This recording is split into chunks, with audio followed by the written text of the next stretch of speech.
In March, I announced to the House that Tom Goldsmith, the current Clerk of the House and Head of the House Commons Service, had given notice that he will be leaving Parliament in the autumn. I am pleased to announce, following a competitive recruitment process, Eve Sampson, the current Clerk of Journals, has been appointed as the 53rd Clerk of the House of Commons, following the approval of His Majesty the King. I am sure that you will join me in congratulating Eve, who has many outstanding qualities to bring to this important role. Having worked in the House with great dedication for almost 40 years, she brings a wealth of experience, insight, and will be a distinguished successor to Tom Goldsmith.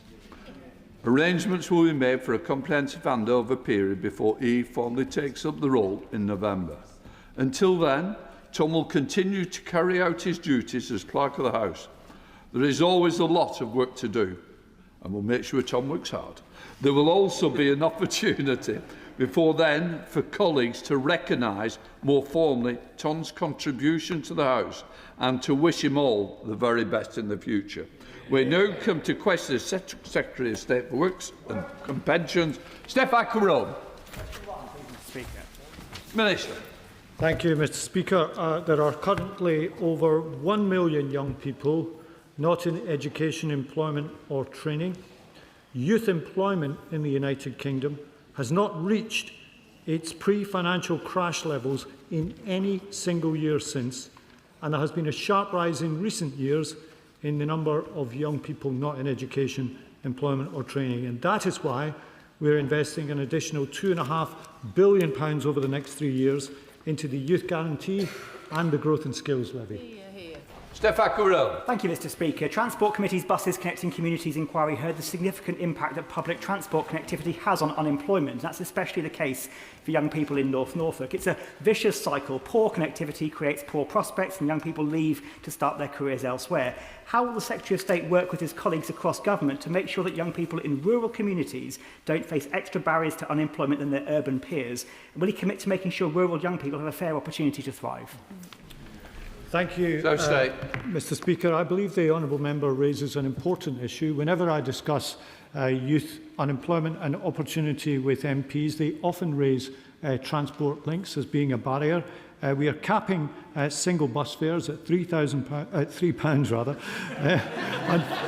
Yes, indeed.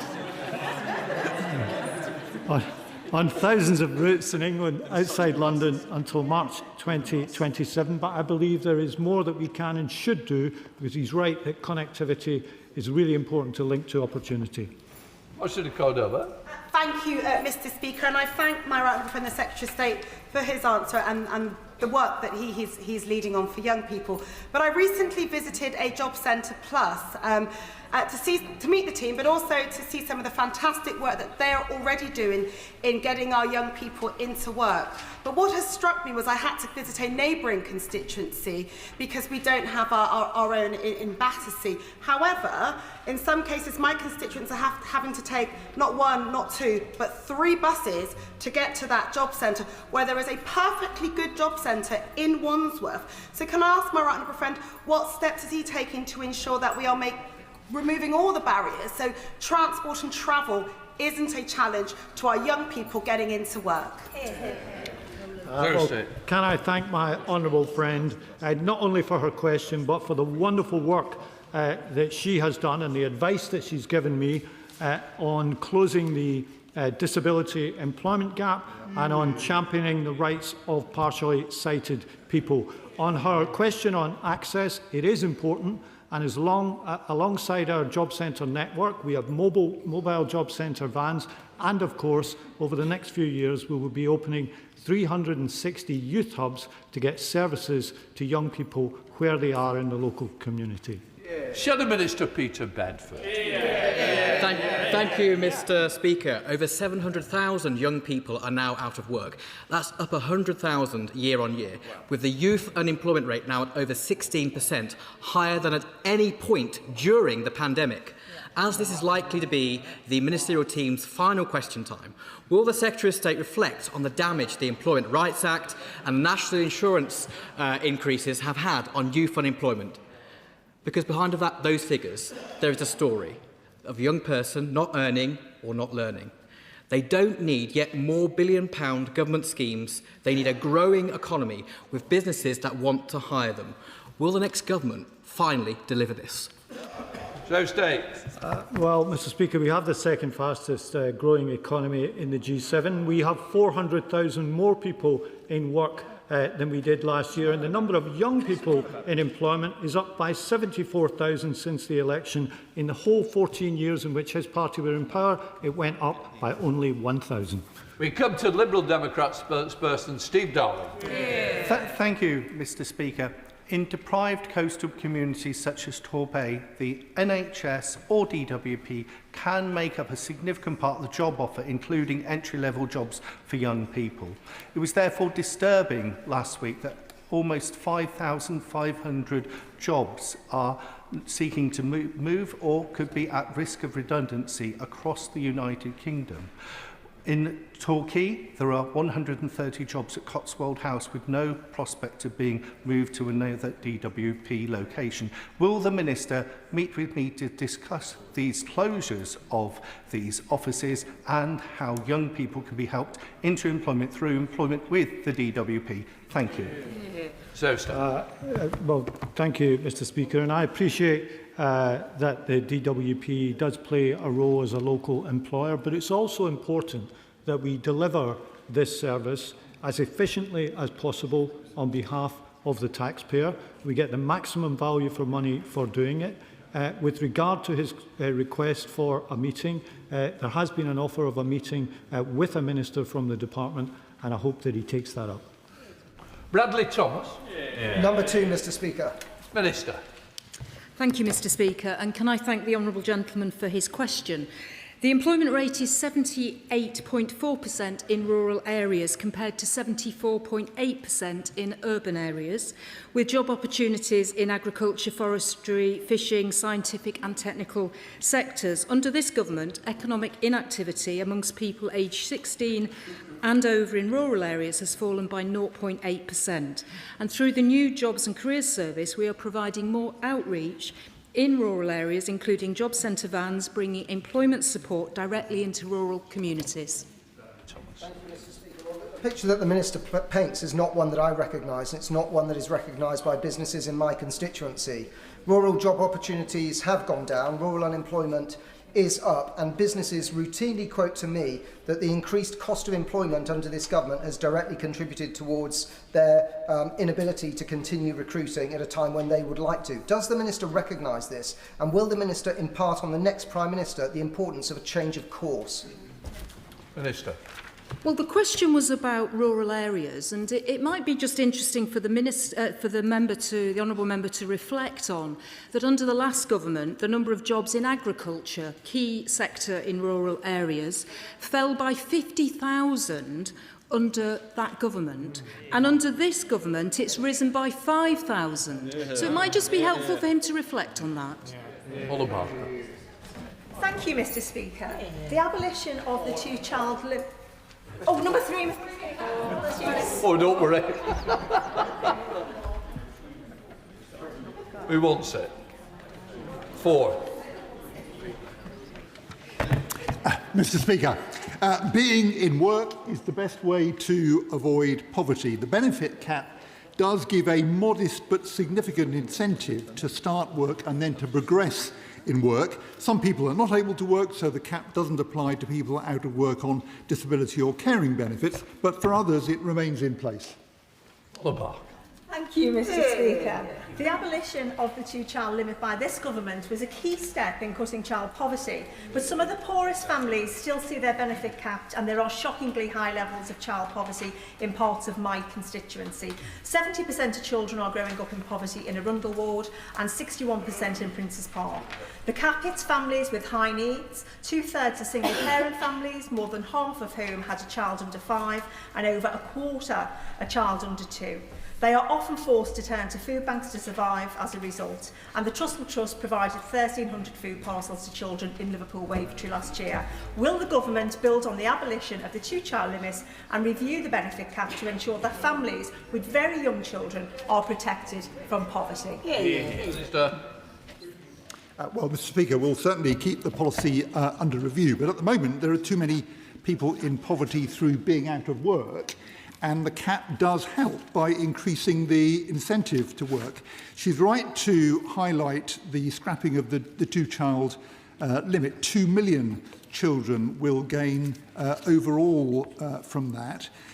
There are 50,000 capped households who won't see a gain, but a very large number will. Perhaps one other point I should just make to my honourable friend is that the childcare support within universal credit is not affected by the cap, and so that's a further help.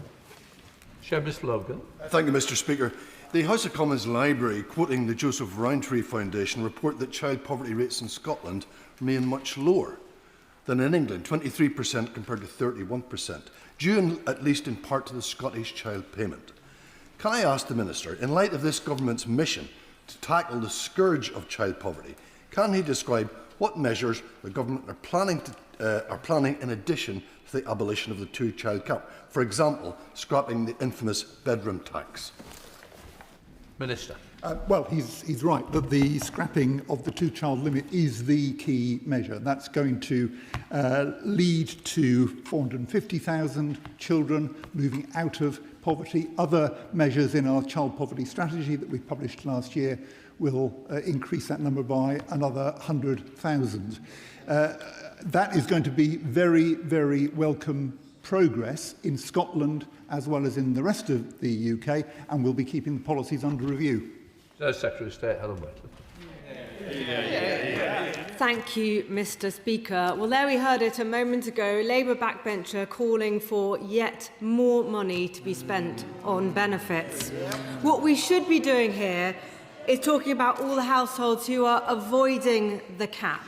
100,000 households get over 50... Sorry.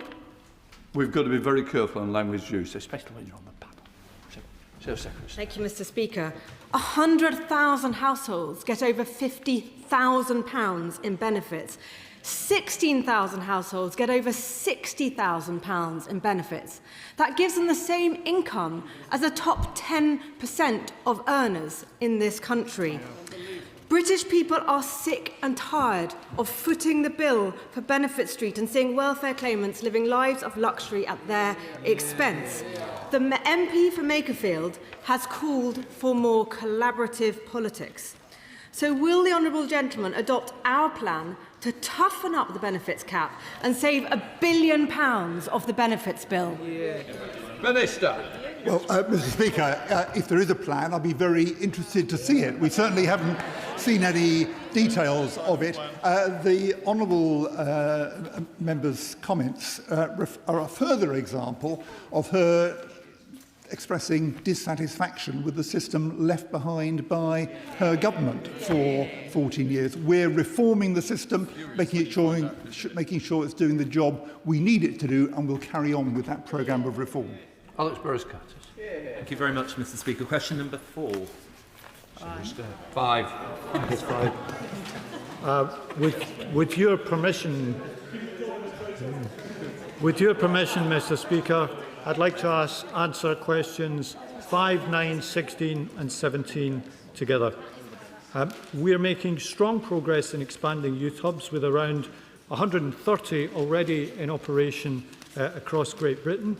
In March, I announced the locations that we want to open this year, and I've just announced a further 180 locations for the following 2 years.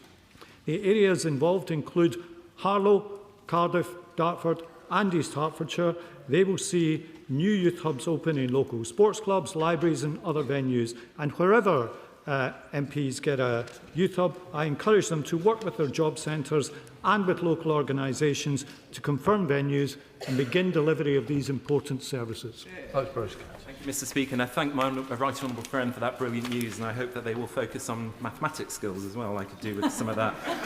Young people were left behind by the previous Conservative government, with 13.2% in South East Wales not in employment, education or training. So youth hubs offer personalised wraparound employment, skills and wellbeing support in targeted areas. So does the Secretary of State agree with me that the new youth facilities in Cardiff Football Club and Ely, in my constituency, with proper consultation, are a clear demonstration of Labour fixing the mess left by the party opposite and giving young people the best opportunity in life?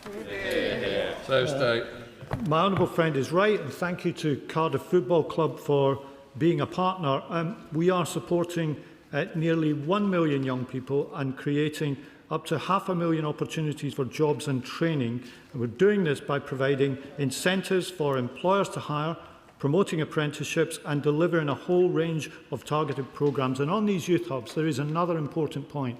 They are not just available to people already signing on and on benefits. There is a significant proportion of young NEETs who are not claiming benefits, and the youth hubs are open to all of them too.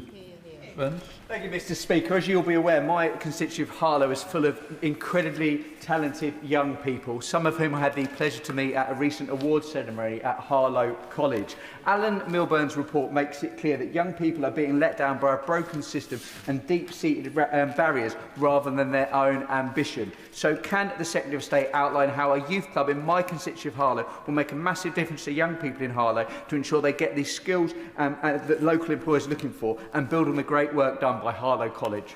Well, Mr. Speaker, I know that the honourable member is a great champion of Harlow, the place, and the people of Harlow, and I believe that he will make maximum use of the Youth Hub to advance opportunity for young people in his constituency. We are committed to the young people of Harlow, to giving them the best possible chance in life.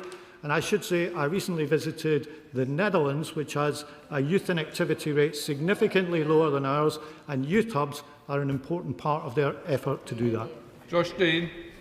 Thank you very much, Mr. Speaker. And there's already much excitement in my community that East Herts will be home to one of the new youth hubs being rolled out by this Labour government. Now, I represent a semi-rural area where young people often have to make significant journeys across or even outside of the constituency to access the services and support they need. Given that rurality can be a barrier to finding support and work, can the Minister say a little more about how the Department's model for youth hubs will account for this, and whether a youth hub has to be in one location or if it could be split across multiple venues if the interest is there? Well, my honourable friend raises an important point, and we recognise, as I said earlier, that transport can be a real barrier for young people in rural areas.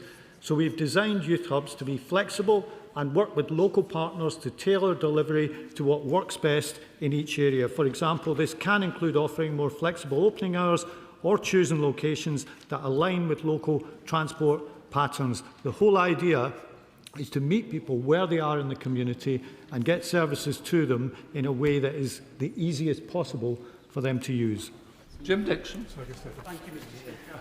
Constituents in Dartford are also very pleased that our area has been chosen as one of the local authorities to receive a youth hub. We have a growing population of under 25s, all of whom are talented, enthusiastic and want to get into the workplace. Could the Secretary of State perhaps set out when that hub is likely to open, what sort of services are going to be available and what difference it's going to make to the lives of young people in Dartford? Thank you, Mr. Speaker. The Dartford Youth Hub is scheduled to open in the next financial year, and it will bring together a range of support. These youth hubs include things like mental health support, housing support, skills and career opportunities, all in one place. And the whole idea is that people do not live their lives according to departmental boundaries, and the way that we help them should understand that and bring these departmental boundaries together. And the evaluation that we've done so far shows that young people at youth hubs are more likely to progress towards employment, and 2/3 of them reported that the support had met their specific needs. Dame Caroline Dining. Thank you very much, Mr. Speaker. I can't help thinking that youth hubs are trying to fix a problem of their own creation. The amount of youth unemployed people in my Gosport constituency has gone up 23% since his government took office in July 2024. Can I just let that figure sink in? 23%. He should be absolutely ashamed of what he's done to young people in the Gosport constituency. And why? How has he done it? He's done it by making sure that all the businesses that give young people the first foot on the employment ladder, hospitality, childcare, hair and beauty, have been poleaxed by the actions of this government. And only this morning we hear, thank you Mr Speaker, the Prime Minister in waiting talks about the importance of creating growth. When will they realise that only businesses create growth? When will they get out of their way and let them do it?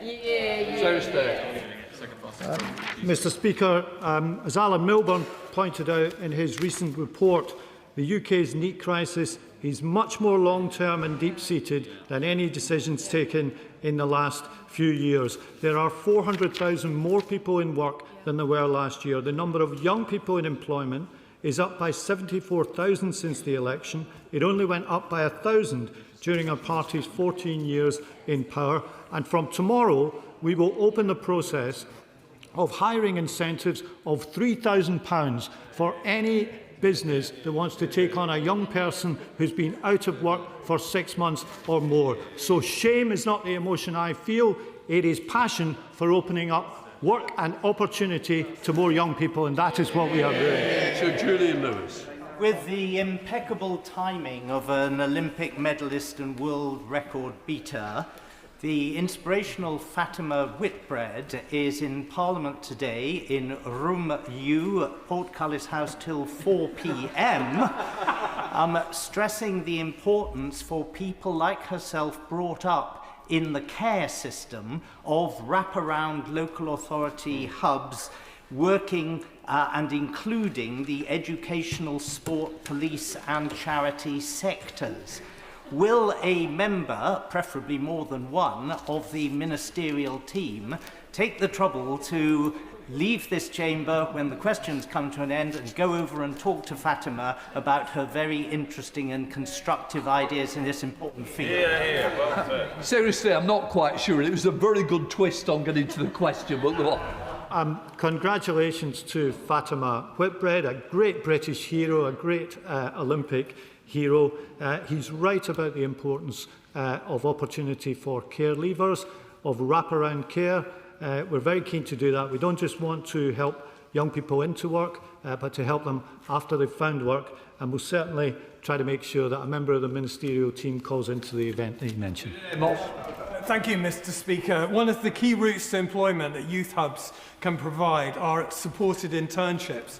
Will the Minister congratulate young Somerset for the number of people for whom the education system has been a failure, but they've nonetheless been helped into secure employment by supported internships? And would someone from the ministerial team meet with me and with young Somerset to discuss the cuts in the funding and the reduction of those supported internships? Well, I'm very happy to congratulate young Somerset on supported internships. I'm sure he'll get a meeting with somebody in the ministerial team. And as for his call for more funding, well, that has to sit alongside the many calls that we have for more funding in this House every day. Robin Swan. Thank you very much, Mr Speaker. I recently met with Voices for Impact's Youth Advisory Group in Glengormley. Unfortunately, the funding for their youth centre has been cut to one night per week. What encouragement can the Secretary of State give those young people that youth hubs that he's talking about can be extended to Northern Ireland? Well, I believe that these youth hubs are applicable to every part of the United Kingdom. Well done to the organisation in Glengormley that he mentioned.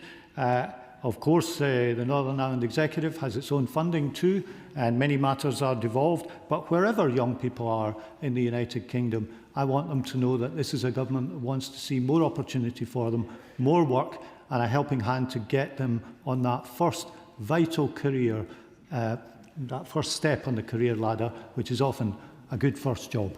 Andrew Pex. Question number 6, please, Mr Speaker. So stay. Thank you, Mr Speaker.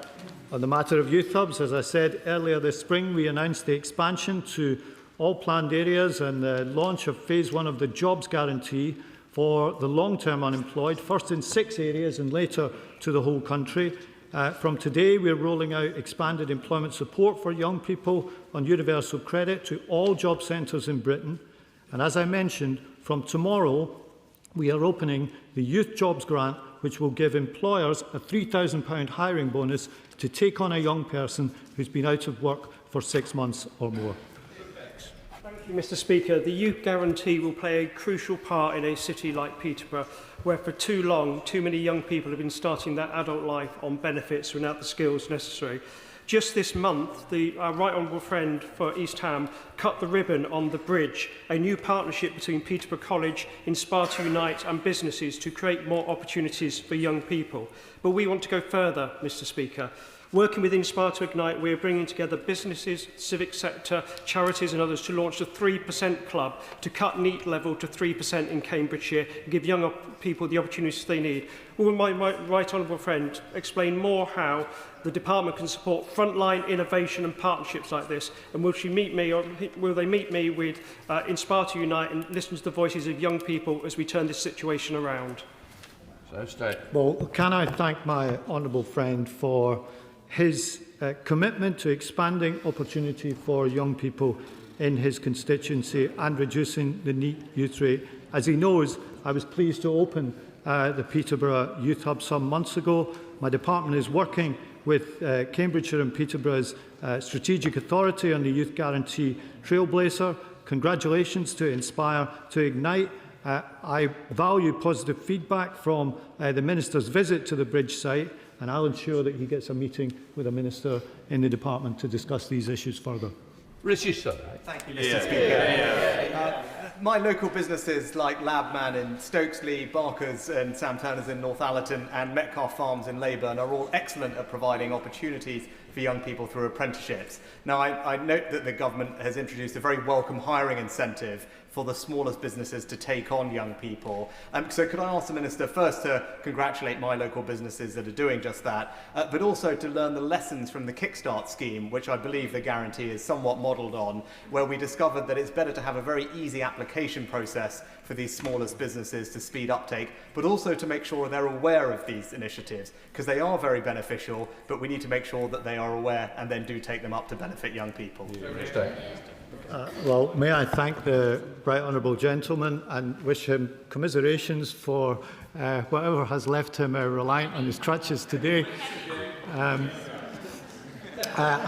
very happy to congratulate the businesses that he mentioned in his constituency, and he raises a very serious point, which is that it is important not only to come up with the right policy, but to make this simple for businesses to use. That's something I have stressed to my officials. It is important that this is simple to apply for. The money will be given in 2 instalments, one in the 2nd month and one in the 5th month, to make sure that the hiring is sustained. But I entirely agree with him. Good policy should be matched by a simple application process. Senator Minister Rebecca Smith. I'm not surprised that Labour ministers and backbenchers are patting themselves on the back for their youth guarantee, but it is a sticking plaster solution to a problem of their own creation. Rather than U-turn on their triple whammy of increased business costs, higher national insurance, higher wages and higher business rates, the government would rather use the state to subsidise jobs for the very same young people businesses can no longer afford to employ. So will the Secretary of State finally concede that no amount of government work programmes can undo the damage that they have done to the labour market and young people's opportunities? Well, I thank the honourable lady for her question, and Alan Milburn in his review considered this and said the UK's NEET crisis is much more long-term and deep-seated than any decisions taken in the last few years. And as I said earlier, there are 400,000 more people in work this year than last year. The number of young people in employment is up since the election, and our policies today are designed to help business rally to the cause of getting more young people into work. And that is why I am pleased that we're bringing forward hiring incentives of £3,000 to help businesses take on a young unemployed person who's been out of work for 6 months or more. And there is a good reason to target this group with opportunity, because the longer people are on these benefits, the greater the consequences it can have for their lives in the long term. Their whole future is in front of them, and that's why it's right that we help them. Tom Mill. Question number 7, please, Mr. Speaker. Minister. Thank you, Mr. Speaker. The Government is committed to improving data sharing with local authorities. As part of our endeavours to improve services, we are taking forward work with local authorities on the Identifying Local Vulnerability project. This work will support enhanced data sharing across local and central government. Work has already taken place to establish customer needs and ways of working. Future stages will focus on ensuring the best technological solution is deployed. John Mill. Thank you, Mr. Speaker. The Minister knows all too well that DWP's shortcomings can end in tragedy. Errol Graham was a benefits claimant who starved to death without heating, electricity or adequate food. His local council, his housing association, his GP and the DWP all held information highlighting risk. If only they'd been able to share it, he would be alive today. iLove can show the whole picture, but the trial has faced delay after delay. Will the Minister therefore commit to a firm delivery deadline? Minister. The honourable gentleman is absolutely correct to recognise the importance of this work.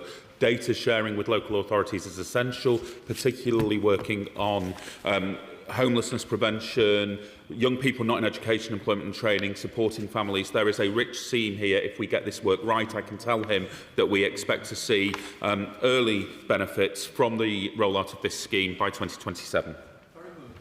Whereas, Mr. Speaker, in January, Storm Goretti slammed into Cornwall, bringing down tree lines and cutting off individual communities. I was shocked to hear of the story of an elderly couple who were trapped in their bedroom. Their stair lift had broken, and villagers were winching food to them for the weekend. Can I ask the Ministry what lessons have been learned in relation to the vulnerability project from Storm Goretti? Minister. Well, can I share his shock and horror at that particular episode? If he wants to send me further detail of the specific case, I will ensure that it is fed into that work. But one of the particular uses that I would envisage from the data sharing available would be recognising where there is a particular and urgent need perhaps for access to services such as the Crisis Resilience Fund. But as I say, if he writes to me in more detail, I will make sure that any lessons that can be learned are fed in. Question number 8, Mr. Speaker. Minister. Can I thank my honourable friend for his question? And the Department publishes data on universal credit and keeps labour market trends under review. In January 26, 3.1 million people were on universal credit in employment, representing 37.8% of all claimants. Of course, universal credit is designed to support people into and in work, allowing individuals to move into employment while continuing to receive support as their earnings increase. Speaker, as the proud parliamentary lead for the Right to Food Commission, I heard powerful testimony from workers employed by large profitable companies across the UK who are paid so little they are driven to hardship, hunger and dependence on universal credit just to put food on the table. The DWP assesses 1.2 million people on universal credits to work into their capacity, their income chopped up by the state because the wages are so low. This figure has increased threefold in 6 years. Does the Minister agree that taxpayers should not be left to subsidise poverty paid by companies employing 250 plus? And will the government require these companies to report on how many of their workers rely on universal credit because their wages are so low? Minister. Well, can I first of all acknowledge what my honourable friend is saying and also commend him for his work on the Right to Food Commission. And I do know that there are many people who work very hard in sectors like retail and care, doing important work, but they don't earn enough. So at the end of the week, there isn't sufficient money and they rely on food banks. And I want to invite my honourable friend to come and talk to me about this so we can discuss what we might be able to do about it. Mr. Speaker, the University of Cumbria shows that average hill farm incomes are less than the national minimum wage in our communities and beyond. And indeed, farmers of all kinds and small businesses often cannot claim universal credit at all, despite their poverty, because the way universal credit is assessed on the basis of monthly income, not on the basis of what might be a fluctuating annual income. Will she meet with me and farmers' representatives so we can make sure those farmers in poverty get the support they deserve? Minister. Yes, of course. I'm very happy to meet with the Right Honourable Gentleman. John Whitby. Question 10, Mr Speaker. Who's up for it? Oh. Mr Speaker, we've been reminded already this afternoon of the experiences of Fatima Whitbread. Work is underway across government to give care leavers access to the skills and wider support for sustained employment and career progression, lower universal credit rates for younger claimants, strengthen work incentives and encourage increased earnings over time. Thank you, Mr Speaker. This government is rightly committed to breaking down barriers to opportunity, but care leavers still face disproportionate challenges as they move into independent adulthood. Will the Minister commit to reviewing the universal credit age-related rates for care leavers with a view to ensuring that all 18 to 24-year-old care leavers receive the same rate of UC as those aged 25 and over? Minister. I think, Mr Speaker, it's very important that we don't weaken the incentives for care leavers to start work and once they're in work to progress in work. At the moment, 40% of young care leavers are not in employment, education or training, a horrific statistic. So our response is to provide tailored Job Centre Plus support. The new Youth Jobs Grant that my right honourable friend has referred to, £3,000, will be available from tomorrow. Care leavers under 25 are eligible for the one-bedroom local housing allowance rate rather than the shared accommodation rate, so there is a financial benefit there, but our focus is, I think rightly, on support into work. Jim Shannon. Thank you, Mr Speaker. Can I thank the Minister very much for his answer, as always. In relation to Northern Ireland, when it comes to care leavers, I think sometimes they really are the untold heroes of the work that they do, and many of us in all of our communities understand the deliveries of care that they give. In relation to young people in Northern Ireland, has the Minister had any opportunity to talk to the relevant Minister there to ensure that we in Northern Ireland can also move forward with the speed that the Minister seems to be indicating? I understand there's 19,000 young people between 16 and 24 in Northern Ireland without any employment. Maybe there's an opportunity here to do better. Minister. Well, Mr Speaker, I'll be delighted to have that conversation. I do speak regularly to the Minister in Northern Ireland about matters in my portfolio, and I'll be happy to cover this one in the next conversation. Rachel Muskell. Mr Speaker, number 11, please. Minister. Thank you, Mr Speaker, and can I thank my honourable friend for her interest in this area. Through our child poverty strategy, we are already taking substantial action, including the expansion of free school meals eligibility, the removal of the two-child limit and the introduction of the £1 billion Crisis and Resilience Fund. Actions in this strategy will lift 550,000 children out of poverty in 29-30, and removal of the two-child limit could benefit around 1,650 children in York Central. Rachel Muskell. Thank you, Mr Speaker. Lifting children out of poverty will be this government's greatest legacy. However, we know that around 4 million children will remain in poverty, and therefore to go further is really important. Gordon Brown last year, the former Prime Minister, suggested a levy on the gambling and betting industry to raise £3 billion, but also lift another 500,000 children out of poverty. Will she ensure that we do even more so we have a greater legacy, but also ensure that those young people's lives are changed forever because of the decisions of this government? Minister. Like my honourable friend, I'm very proud of what the child poverty strategy will deliver, but I think it may be worth just reflecting on what the Chancellor said in the budget about child poverty at the end of last year. She said, because I am tackling fraud and error in our welfare system, because I'm cracking down on tax avoidance, and because I'm reforming gambling taxation, I can announce today, fully costed and fully funded, the removal of the two-child limit in full from April. So I hope that reassures her that that was taken into account in the decisions that were taken by the Chancellor. Joy Franklin. Thank you, Mr Speaker. And it's interesting to hear the Minister's comments in relation to the last question. And I just wonder, in assessing progress on reducing levels of child poverty, what assessment has been made in terms of those hidden pockets of deprivations in places such as my own constituency of Guildford, where overall child poverty after housing costs is 13.2%, but in some of the neighbourhoods in my constituency, including the one where I was previously a councillor, it rises to 50%. I continue to find that deeply shocking, and it presents very specific challenges in areas like mine. And also, what steps is the government taking to ensure that children living in these pockets are not overlooked by their own policy? Minister. I think the Honourable Lady raises a very important point. This child poverty strategy is a 10-year strategy. We're very clear that we need to be, as ministers across government, looking at all areas of what government can do to address child poverty. I think there is a key measure as well around deep material poverty that we need to look at. But I would also say it's really important that we work with local councils, we worked with combined authorities and mayors as well, because there's some really good work already going on in local areas to address those pockets that might in the overall picture be missed, but local areas are very well aware of where more work needs to happen. Chris Moore. Question 13, please, Mr. Speaker. Thank you, Mr. Speaker. Losing a loved one is deeply distressing. DWP provides support through the bereavement support payment, a tax-free lump sum with up to 18 monthly payments for eligible partners.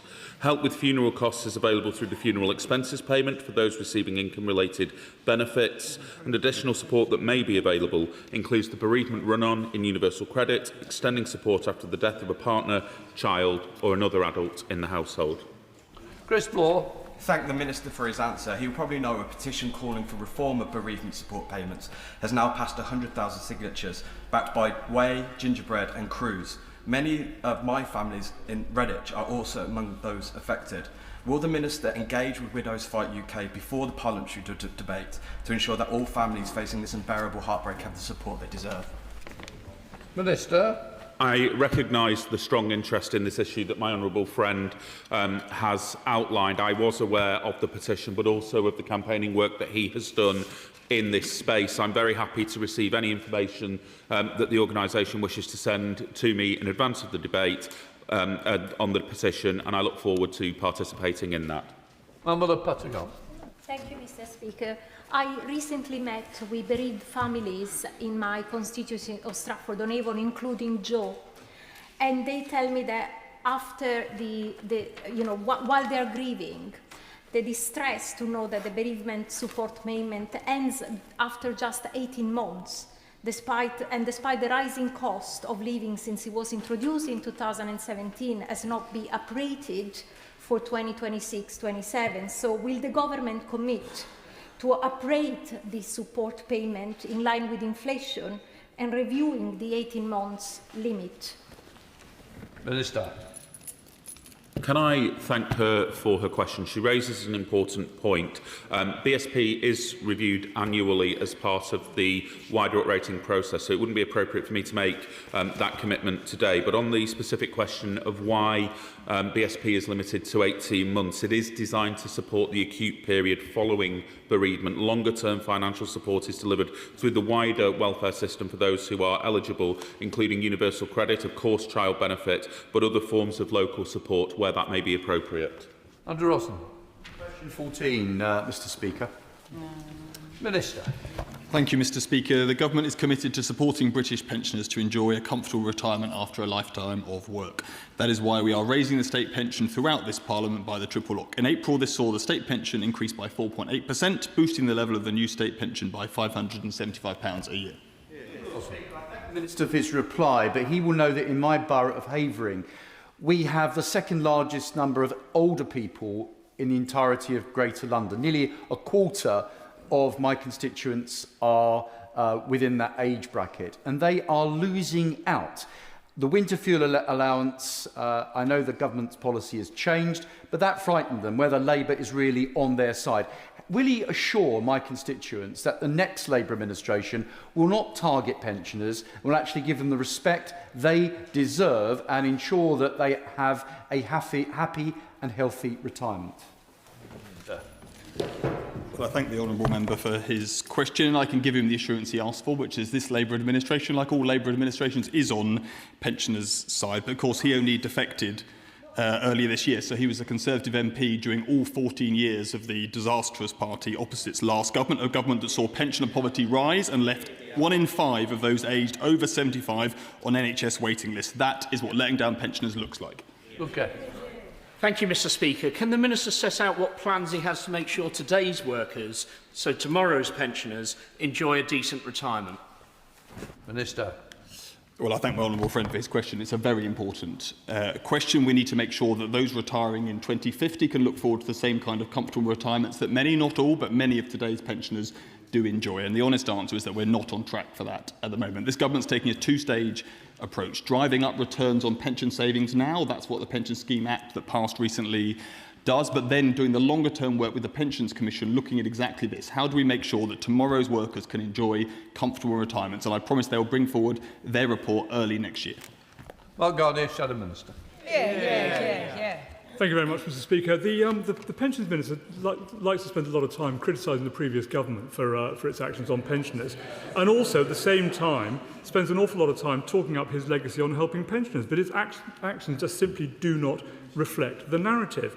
So far, he has capped salary sacrifice, there's been delays in the pension dashboard, we've had retrospective changes in inheritance tax pension spots, and they're chasing hard up pensions, as we heard, for their winter fuel allowance. And all of this creates uncertainty amongst savers and pensioners alike. So, I'll repeat the question of my honourable friend. Is the Pension Minister hopeful that his successor will do a better job of looking after pensioners? Minister. Well, Mr. Speaker, I am incredibly hopeful that this government is doing a much better job than the previous government in supporting pensioners, not only driving up the state pension, but getting on with the much-delayed reforms of our defined contribution pension system that the last government just left on ice, and coming forward with something much more important, because the biggest betrayal of older generations in Britain today is the state of our National Health Service left by the party opposite. John Cooper. Question number 15, Mr. Speaker. Minister. Thank you, Mr. Speaker. Overall levels of fraud and error are the lowest since the pandemic at 3.2%, compared to the peak of 4.3% in financial year end 2022. This reduction of a quarter demonstrates sustained progress of our fraud and error measures, and building on this success, we have set a new ambition to reduce the rate to 2.8% by 28-29, the lowest cross-welfare overpayment rate since tax credits were introduced in 2003. John Cooper. Thank you, Mr. Speaker. And I thank the Minister for his answer there. But in Scotland, benefit fraud has effectively been decriminalised with a vanishingly small number of prosecutions. Given that DWP actually continues to have a role in Scotland administering some benefits despite devolution, what can the department do to tackle fraud in Scotland? But it's happening here with a two-tier system in Scotland. Minister. Thank you, Mr. Speaker. If the honourable gentleman has specific concerns about the way in which benefits are being administered and fraud being investigated through the powers of the Scottish Parliament, I'd very much appreciate it if he could write to me on that. But what I would say to him is that in some instances this will be because the way in which both the Department and indeed Scottish Government counterparts will be investigating fraud means that we are now teed up to intervene at an earlier stage, where a number of the issues can be less serious and where we are able to detect and act at a much earlier stage. That is beneficial in terms of reducing fraud, but also for claimants too. Tom Collins and Topicals. Thursday. Since our last session of these questions, Mr. Speaker, both Alan Milburn and the Pensions Commission have published their respective interim reports on young people and on the current state of saving for retirement. I look forward to receiving their final reports later in the year. Earlier this month, I visited the Netherlands to see the impressive work of the Dutch government to ensure youth inactivity is a last resort, and I think there's much that we can learn. And finally, Mr. Speaker, I'd like to put on record my thanks and best wishes to Sir Peter Schofield, the outgoing Permanent Secretary of the Department, who leaves after over 8 years at the helm of the DWP, and I look forward to working with his successor, Dame Sarah Healy, who will be joining us as the new Permanent Secretary shortly. Tom Collins. Thank you, Mr. Speaker. This government has set out to change culture across the DWP to make it far more focused on people, not faceless processes. But in my constituency of Worcester, people are finding that when DWP services have made mistakes, the reaction continues to be delay, denial and sometimes outright refusal to fix errors. What is the Secretary of State doing to improve the attitudes, values and approaches of frontline client-facing services? Secretary of State. Well, Mr. Speaker, it is important to treat customers properly and fairly, and to remember that the DWP deals with some of the most vulnerable people in society. The department does take safeguarding seriously. We have increased the training in particular for those involved in health assessments, and if there are specific cases that my honourable friend wishes to draw to my attention, then I encourage him to provide me with the details. Secretary of State. Thank you, Mr. Speaker, and I would like to associate myself and our side of the House with the comments of the Secretary of State about the outgoing Permanent Secretary of the Department of Work and Pensions. I am sorry that this may be my last exchange with the Secretary of State as we await the coronation of the King in the North and the appointment of his new team. I do hope that the Right Honourable Gentleman isn't sacked for telling the truth about his fellow Labour MPs who just want to put up taxes to pay for more benefits. Does he think that our next Prime Minister will have the courage to take on those Labour MPs and bring down the benefits bill, or will he bottle it like his predecessor? Bottle it? Oh. Well, Mr. Speaker, I enjoy our exchanges, and I welcome the Shadow Secretary of State's giving me the opportunity to point out that in the past year, I have said time and time again that we have to change the question the system asks from what benefits are you entitled to how do we help you change your life. And that is why the debate on how we reform the system has changed to one where we are putting opportunity and work at the centre of what we do. That's what we do with the Youth Guarantee, and that's what we will continue to do. Thank you, Mr. Speaker. Well, I heard no commitment there that the benefits bill is going to come down any time soon. They can change their leader, but they are still the same old welfare party. The MP for Makerfield told us this morning he's going to bring Manchesterism to the whole country. In Manchester, he is spending nearly £750,000 on helping asylum seekers claim benefits. British people are tired of seeing their hard-earned money spent on handouts to foreigners. We cannot be a cash machine for the world. Does the Secretary of State think that this is a good use of taxpayers' money? Of course, people should only get benefits if they are properly entitled and qualified for them. And all of this has to be underpinned by us being as caring and as passionate about wealth creation as we are about fair wealth distribution. That is what unites Labour people. We are asking the right questions. She is still asking the wrong ones. Joyce Dean. Thank you very much, Mr. Speaker. The Child Maintenance Service has told one of my constituents that because the father of her children is claiming benefits, he can only pay her £6.73 per week, even though they are aware that he has additional hidden income of £97,000. This is sadly not an isolated case, so can the Minister set out for my constituent what the government is doing to strengthen enforcement so that these cases are treated as a criminal matter? Minister. Can I thank my honourable friend for his question? It is an important point that he raises. The Child Maintenance Service is committed to ensuring separated parents support their children financially and ensuring that the assessment reflects the parents' true income. I'm not familiar with the specifics of the case that he realises. My general view would be that enforcement powers are adequate, but case complexity is often the challenge in proving where money is owed, but I recognise that he is raising a specific case, and if he wants to write to me, I'd be very happy to look into it further on his behalf. Liberal Democrat spokesperson Steve Darling. Thank you, Mr. Speaker. And I'd like to welcome the government accepting a finding from the Liz Sace review into carers allowance overpayments in respect of the underuse of waivers. bearing in mind that these groups often are the most vulnerable, these households in society. Has the review into use of waivers been undertaken, and what changes have been given to frontline staff? Minister. Well, Mr. Speaker, we are working through, as the honourable member knows, the cases of those who were required to repay an overpayment over recent years. That I'm getting an update every week on the number of cases that have been gone through and those who've had an overpayment reduced or cancelled. I'll be very happy to give him further information about the progress of that work. Providing support for young people to access the world of work has never been more crucial, but the success of youth hubs will depend upon their ability to connect with, to be useful to, and to understand the need of employers. So can my right honourable friend tell me what steps the youth hubs will take to ensure that they are communicating with and understand the needs of businesses? So state. My honourable friend raises a really important point. This has to be a joint effort between government and employers. We had a great round table at number 10 this morning with employers committed to expanding youth opportunity. I visited Merlin, a really important business in the leisure and hospitality industry. They've agreed to take on 300 people through our youth guarantee measures.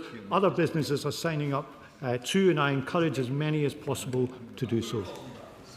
Mr. Speaker, the Minister should know that the triple lock, whilst remaining in place, is not as effective as it should be because of the fiscal drag. A lot of pensioners are now paying tax when they shouldn't be. The threshold has not been increased since 2021. Will he please do something for the hard-working pensioners of this country who deserve better in their retirement?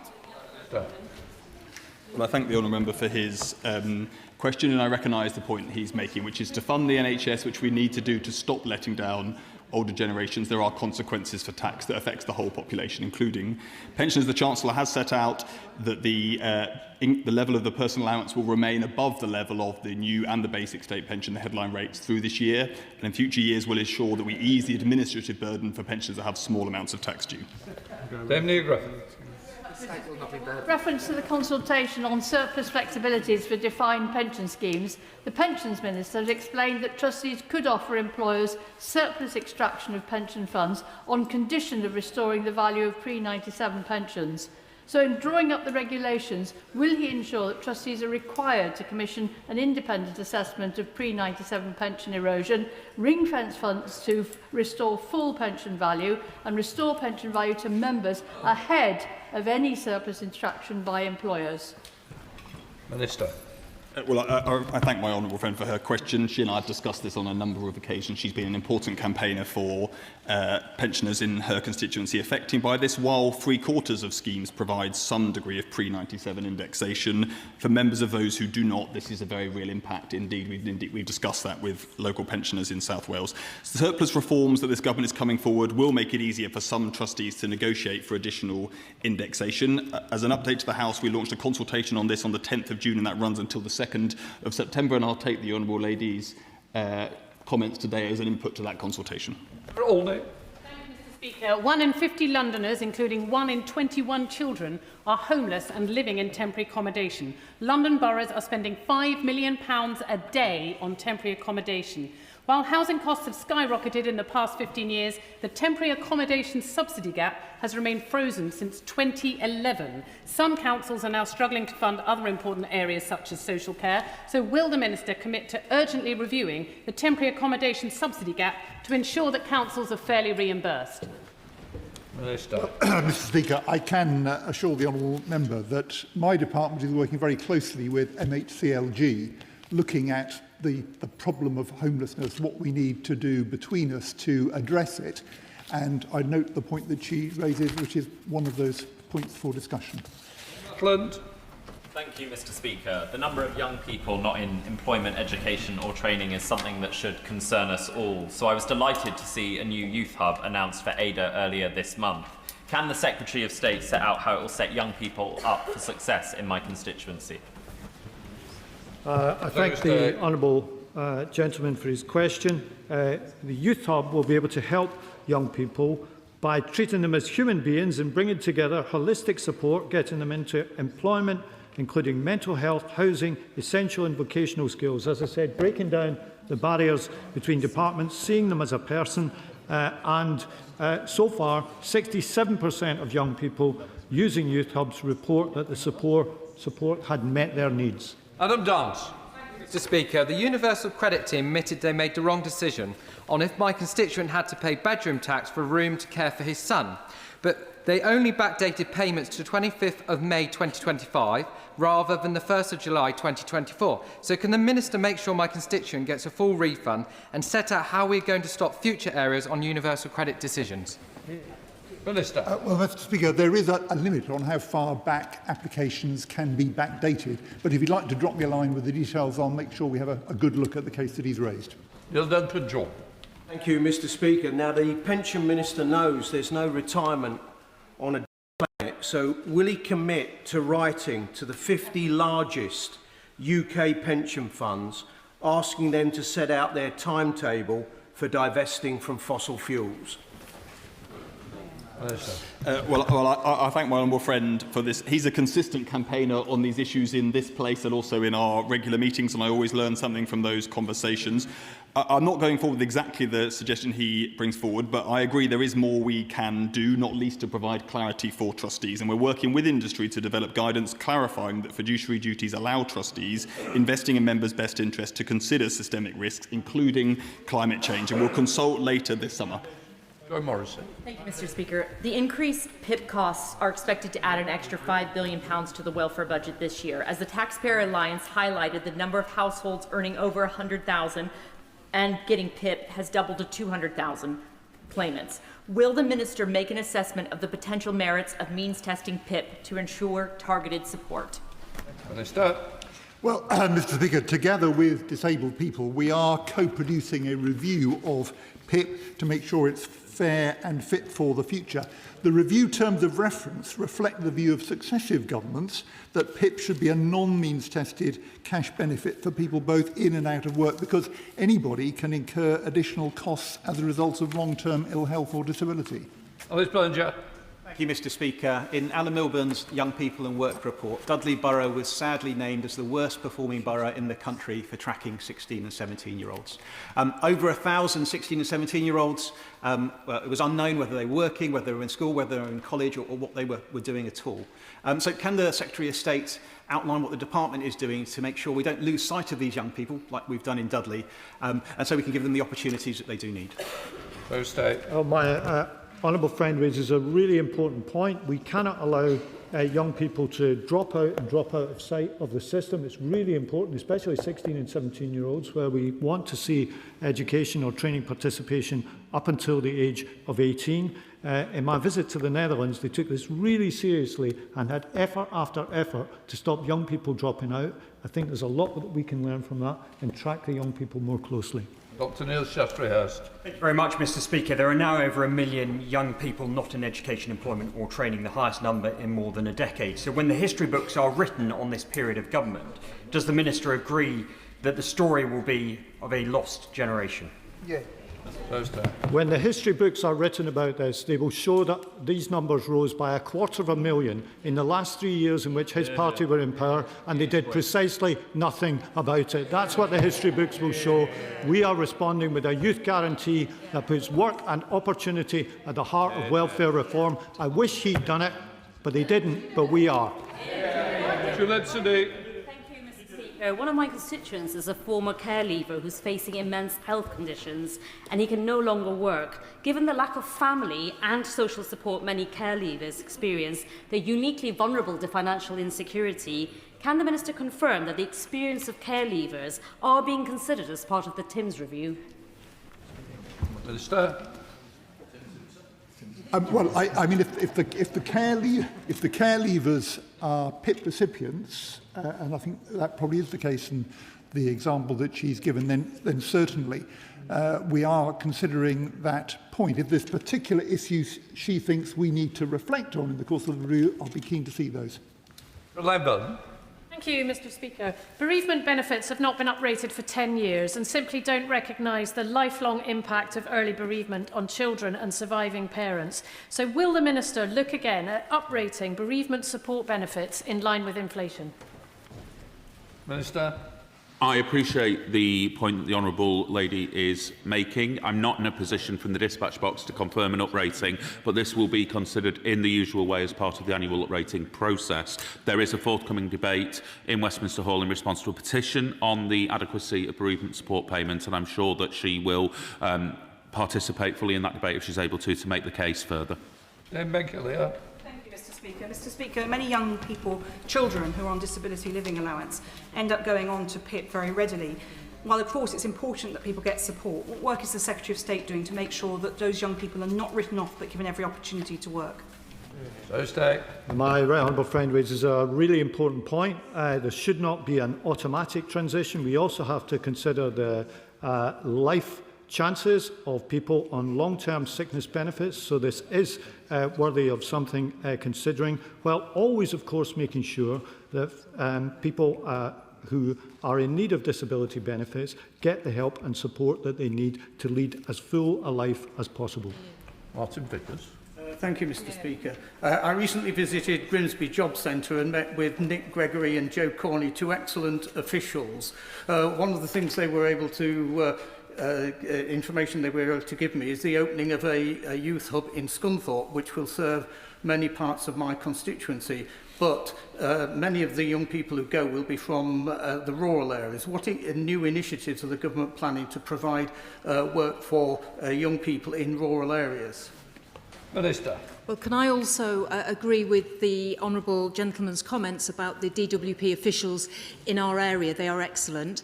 And absolutely, youth hubs are going to be in areas where we're working with, say, sports clubs or other organisations. And we're also looking at whether we can use mobile buses to get youth hubs out to rural areas in particular. So I think that this is a conversation that we can perhaps carry on outside here to see what we can do. Sarah Smith. Thank you, Mr Speaker. Before being elected to this place, I spent many years looking at how we could tackle the NEET crisis. Does the Minister agree with me that we should be ambitious for our young people and have an aim to have 0% NEETs?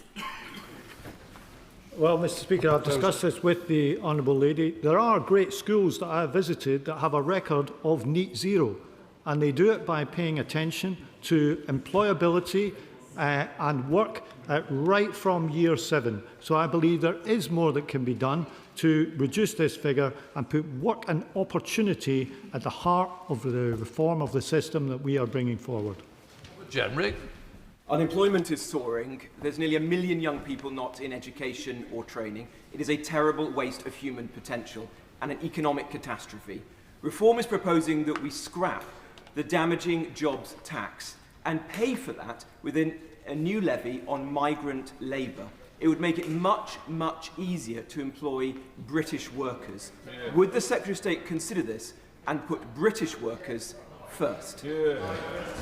Well, Mr Speaker, if he's just noticed that there are 1 million young people not in education, employment or training, one has to ask, what was he doing when he was a minister in the last government when these figures went up by 250,000 and he said nothing at all about it? We have brought forward a youth guarantee that will put work and opportunity at the heart of the reform of the system. That is in stark contrast to his record of complete inaction on this when he was in a position to do something about it. Thank you, Mr Speaker. Baroness Morris's inquiry into white working class children has identified how from early years to future jobs, white British boys on free school meals are falling well behind. I'd like to ask how ministers, with all the reviews going on and all the work underway, will review and incorporate this inquiry's findings into their work, particularly in relation to jobs and skills. Well, I welcome my honourable friend's question. I think this is a really important report today, showing the lack of opportunity for white working class children at schools and our agenda of maximum opportunity for young people, of not letting people drop out and be left behind, is really important in getting more opportunity to this group of young people. Thank you, Mr Speaker. Local businesses in Bognor Regis and Littlehampton tell me they're not recruiting due to the additional costs and uncertainty created by the Employment Rights Act. Has the Secretary of State assessed the impact of government policy, because employment rights count for little if people cannot get a job in the first place? Well, I would encourage the local businesses in her constituency to look at the new incentives available from tomorrow, where they can access a hiring incentive of £3,000 to help them with the cost of taking on a young person, provided that young person has been out of work for 6 months or more. We want to do this in partnership with business. It's an important policy, and I look forward to her being a champion of it in her local constituency. John Slinger. Thank you, Mr. Speaker. Last week I attended the Warwickshire Employer and Stakeholder Conference, and we heard from students, alumni and businesses who are providing time to those young people so that they can gain the skills that they need, and it was very inspiring and moving. But does my right honourable friend agree with me that more needs to be done to encourage businesses to provide even more hours? And the College have said that this is a real challenge. I do agree with them that we need to work with businesses. I want this to be seen as a national cause, a national endeavour, and a good partnership between business and government, because I think it's in the whole country's interest to make maximum use of the very best resource that we have, Mr. Speaker, which is the talents of the British people themselves. Thank you, Mr. Speaker. Sadly, Leicester South is not immune from the unemployment figures for young people, 1,000 young people and counting. My concern is around AI is about to make this even go worse, especially as CEOs are citing lower human capital value as justification for replacing workers with AIs. So can I ask the Minister what his department is doing to ensure technological advancements create opportunity rather than unemployment? Mr. Speaker, the honourable member has raised a very important question. I think young people themselves are very alive to this. This is an all-purpose technology. It will both destroy and create jobs. And the leadership task is to make sure that this country is best placed to use that technology, to be a good home for investment in it, and to make sure that it adds to the skills of our people. Thank you, Mr. Speaker. On the 17th of July, we're hosting the Journey to Work Expo in Stafford, bringing together successful major employers, local businesses, with a focused aim of getting young people into work. Last year, we had more than 300 people attend. So can the Minister tell me how the Youth Guarantee will reach young people in towns like Stafford, and what is being done to what support is available to communities already doing this kind of work? Well, let me congratulate my honourable friend for being an absolutely fantastic champion for Stafford and for her constituents. The Youth Guarantee will help young people in her constituency through the hiring incentives, through the apprenticeship changes, through more work experience placements, and I know that she will work with me and with the rest of the government to be a real champion for opportunity for young people in Stafford. Mr. Logan. Mr. Speaker, given that benefit fraud is estimated at around £9 billion, and given that the WASPy women are apparently willing to have the cost of their just compensation claim capped at around a third of that figure, can someone from the ministerial team confirm that the government are willing to change course and negotiate with the WASPy women? Minister. Well, the honourable member will know that there is a judicial review claim that has been filed, and we can't comment on live litigation. But what I will say is that there are legitimate views about rises in the state pension age, particularly the 2011 acceleration put in place by the coalition government. But the investigation that is being considered by the PSHO is not about those increases. It's purely about the narrower point about the communication, and the government has made its position clear on that and set it out in the decision document placed in the House of Commons library. Thank you, Mr. Speaker. Safeguarding has been a key focus of the Work and Pensions Select Committee, so I was shocked to hear my constituent Barbara Sked receive a letter to her executors incorrectly notifying them of her death. This resulted in Barbara's benefits being stopped, including PIP and all her pensions. My team have been working hard to get those reinstated. Can the Secretary of State outline the steps he is taking to ensure these kinds of errors are minimised and the appropriate package of support is put in place so when errors do occur, they're dealt with quickly? Minister. Thank you, Mr Speaker, and can I thank my honourable friend for raising this. It is an incredibly important case to highlight, and I appreciate this will have been a deeply distressing experience for her constituent, and I apologise for that. I can confirm that all payments, thanks in part to her ministrations, have now been fully restored and that any arrears owed have been issued. But given the seriousness of this investigation, the case remains under active consideration, not only so that we can look into the circumstances that allowed this to arise, but that we can ensure nothing like this happens again. Let the front bench change over.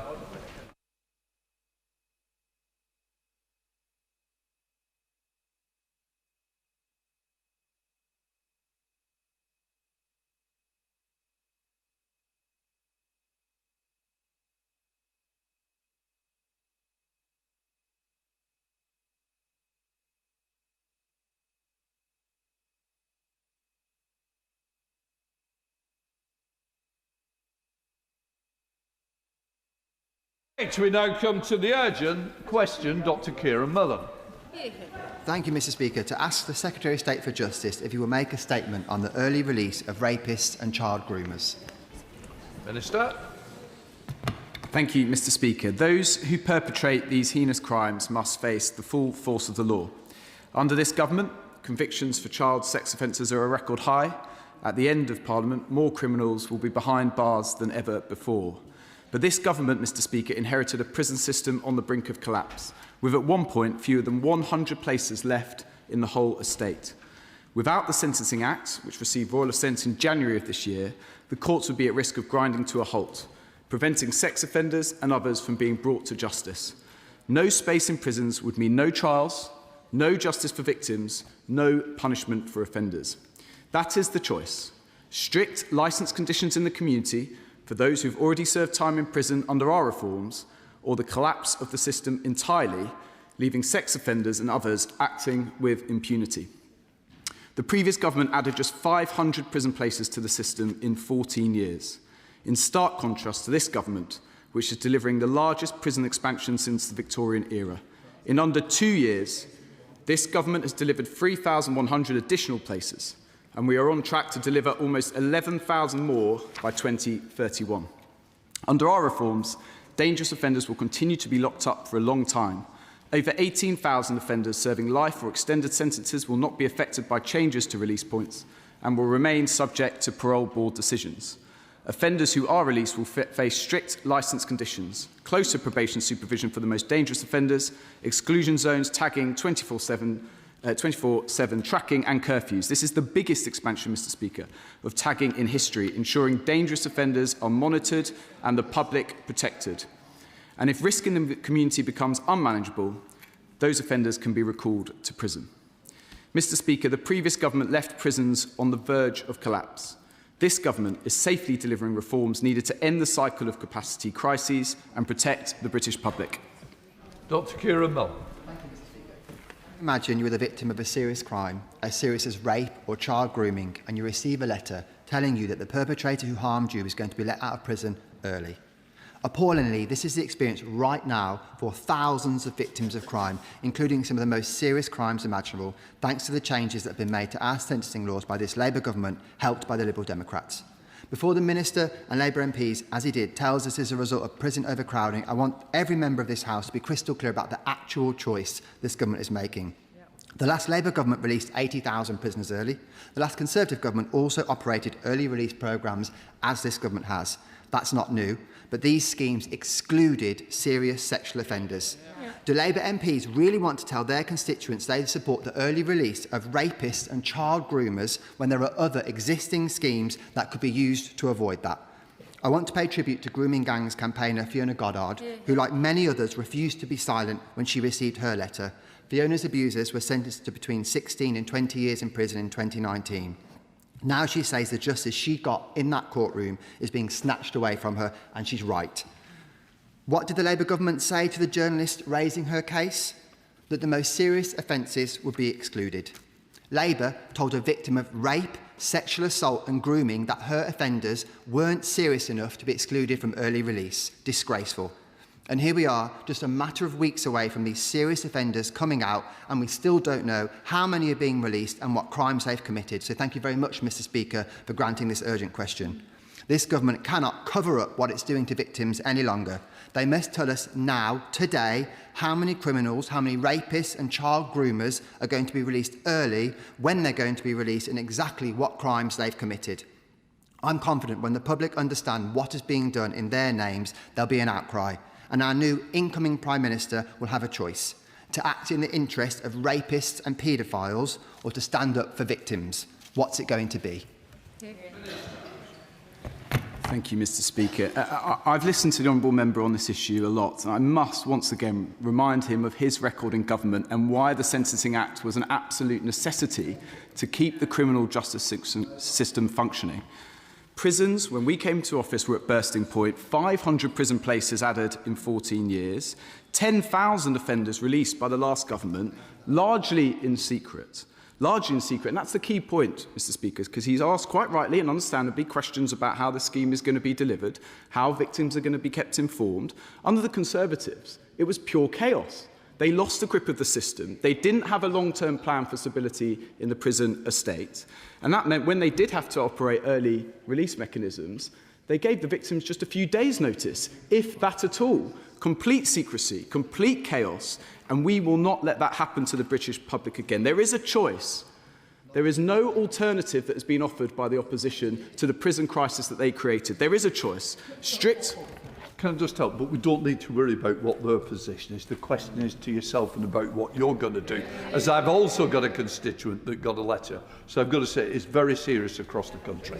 Minister. Mr. Speaker, let me be very clear.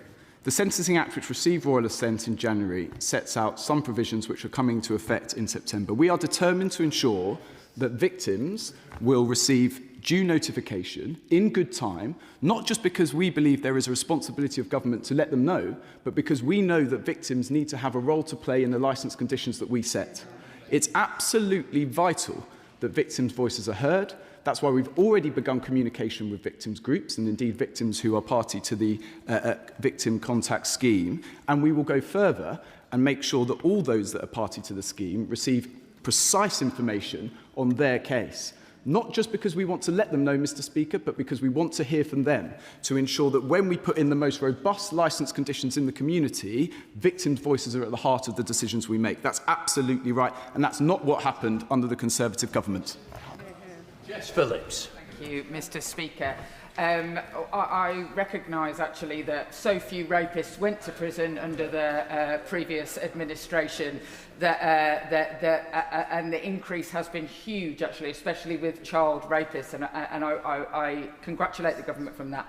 It is my opinion, however, that there should be more exemptions within the release scheme, and child rapists seems to be an area that we should potentially all be looking to work together for, if the numbers allow, because we cannot let the prison system end. What I would like to ask, though, is that really specifically the risk assessments that will be done on these cases before release, because I have to say my experience of risk assessment in these cases is not great, does not take account of the victim, does not take account of public safety more broadly. So can we have some assurances that there has been a change to the regime from the previous administration of risk assessments that will be done on release of any prisoner to make sure that we are actually safe in public?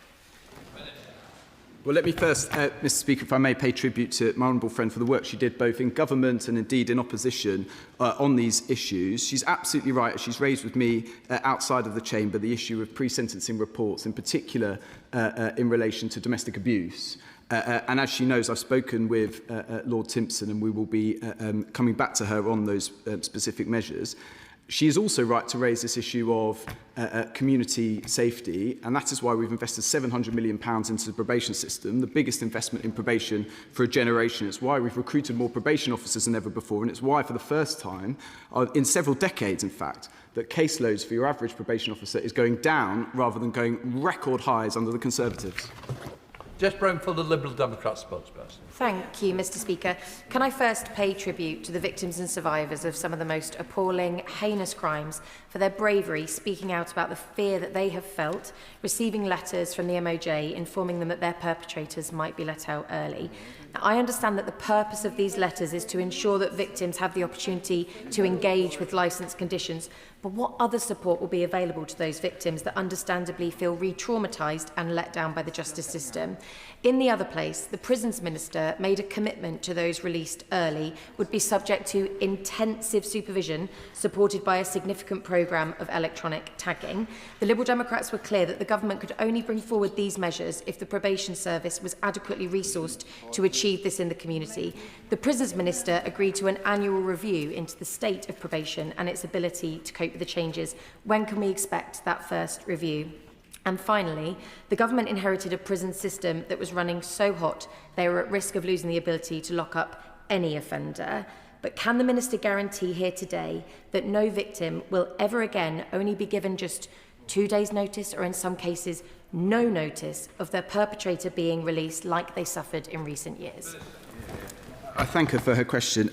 Dealing with the 3 points, in terms of victims, we are determined to ensure that victims' voices are heard. As I said in my original response to the opposition, we've invested £15 million into victim support services. Victim liaison officers will clearly be involved in many of those cases, and the Victims Minister sits beside me and has heard her very important point. On probation, she's absolutely right that that public safety can only be ensured by investing in probation, and that's why we've done the biggest investment in a generation, £700 million.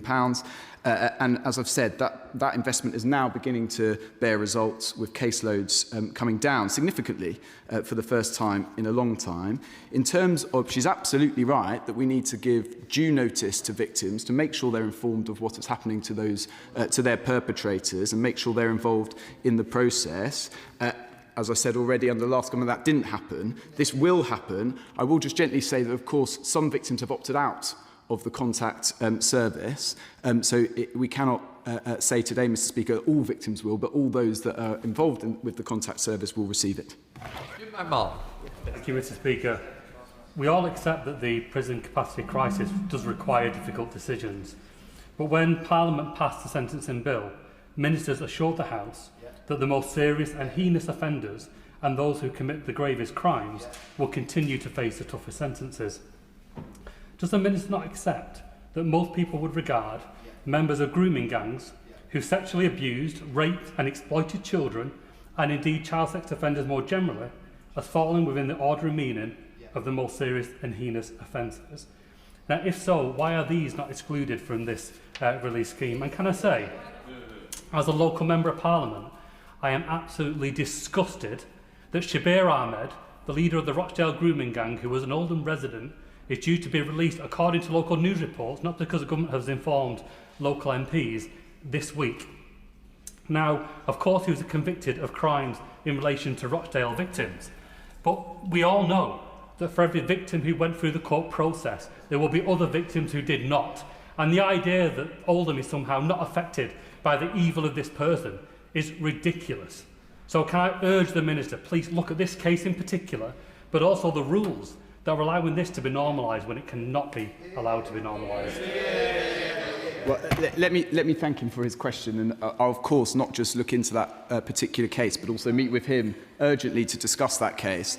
I would gently say that the provisions in the Sentencing Act that was passed in January have not come into effect yet. They begin in September. So I don't know the details of that case. I will look into them urgently. I will meet with him. But on the face of it anyway, that case falls outside of the new legislation that we've passed. But I will certainly meet with him and make sure we do that urgently. Robin Moore. Thank you, Mr. Speaker. I welcome the news that Keighley and Bradford will finally be getting an independent grooming gangs inquiry. This has been a long fight. But for survivors like Fiona Goddard, who I spoke with again last night, that news has been bittersweet, because the very fact that Fiona and many other victims and survivors of the most horrific sexual violence have been written to by this government to inform them that the very rapists and paedophiles convicted of abusing them could be released as early as September is an absolute disgrace. Mr. Speaker, Fiona's life has been turned upside down, and she and many others right now live in fear and of fear of being re-traumatised once again by a system which is literally diminishing the horrors that happened to them. So I ask the Minister directly, will he guarantee right now from the dispatch box that Fiona's perpetrators will not be released early? Well, let me thank the honourable member for not just his question but indeed his work on this issue, done in good faith for a number of years. I will gently say to him, as I've said before, that the Sentencing Act which was passed, which is difficult, no doubt, is only on the statute book because of the failure of the Conservative government over 14 years to build appropriate prison places. And on the issue of grooming gangs, before coming to this place, I spent a large part of the previous decade working with victims of grooming gangs. I take it incredibly serious. And I know the honourable member does as well. And I respect him for the work he's done on this issue. But in 2022, the report by Professor Jay offered a series of recommendations on this very important issue for his community, my community, and across the country. And he knows, because he sits on the Home Affairs Select Committee, he knows when she gave evidence to that committee in the beginning of 2025 that she was ignored month after month after month by successive Conservative Home Secretaries. So we will not be taking lessons on this issue from the Conservative Party. Thank you, Mr. Speaker, and I thank the Minister for coming to the dispatch box and answering questions on a particularly important issue. I have to join with my humble friend from Birmingham Yardage. I'm not only concerned about rapists being released early, I'm also concerned about the low conviction rate when it comes to rape cases. I hope he can touch upon what the government are doing to deal with that issue. But can I ask him specifically what he can do to ensure that if any prisoners are released early, for whatever crime they've committed, that they are being effectively monitored so that residents in my constituency of Harlow feel safe, particularly considering the mess and the two-tier probation service that we got left with by the party opposite. And can I also more specifically ask him a little bit about tagging? We've all heard stories about people that go out on tag and the tags not being fit for purpose, then being able to take them off. So what can we do to ensure that if people are released on tag, those tags can't be taken off? I'm grateful to my humble friend. As I said before, under this government, convictions for child sexual offences are a record high. There's more work to be done in that area, and I know that my humble friend, the Victims Minister, and indeed others are working to ensure that we have even more robust investigation and punishment of those who commit these serious offences.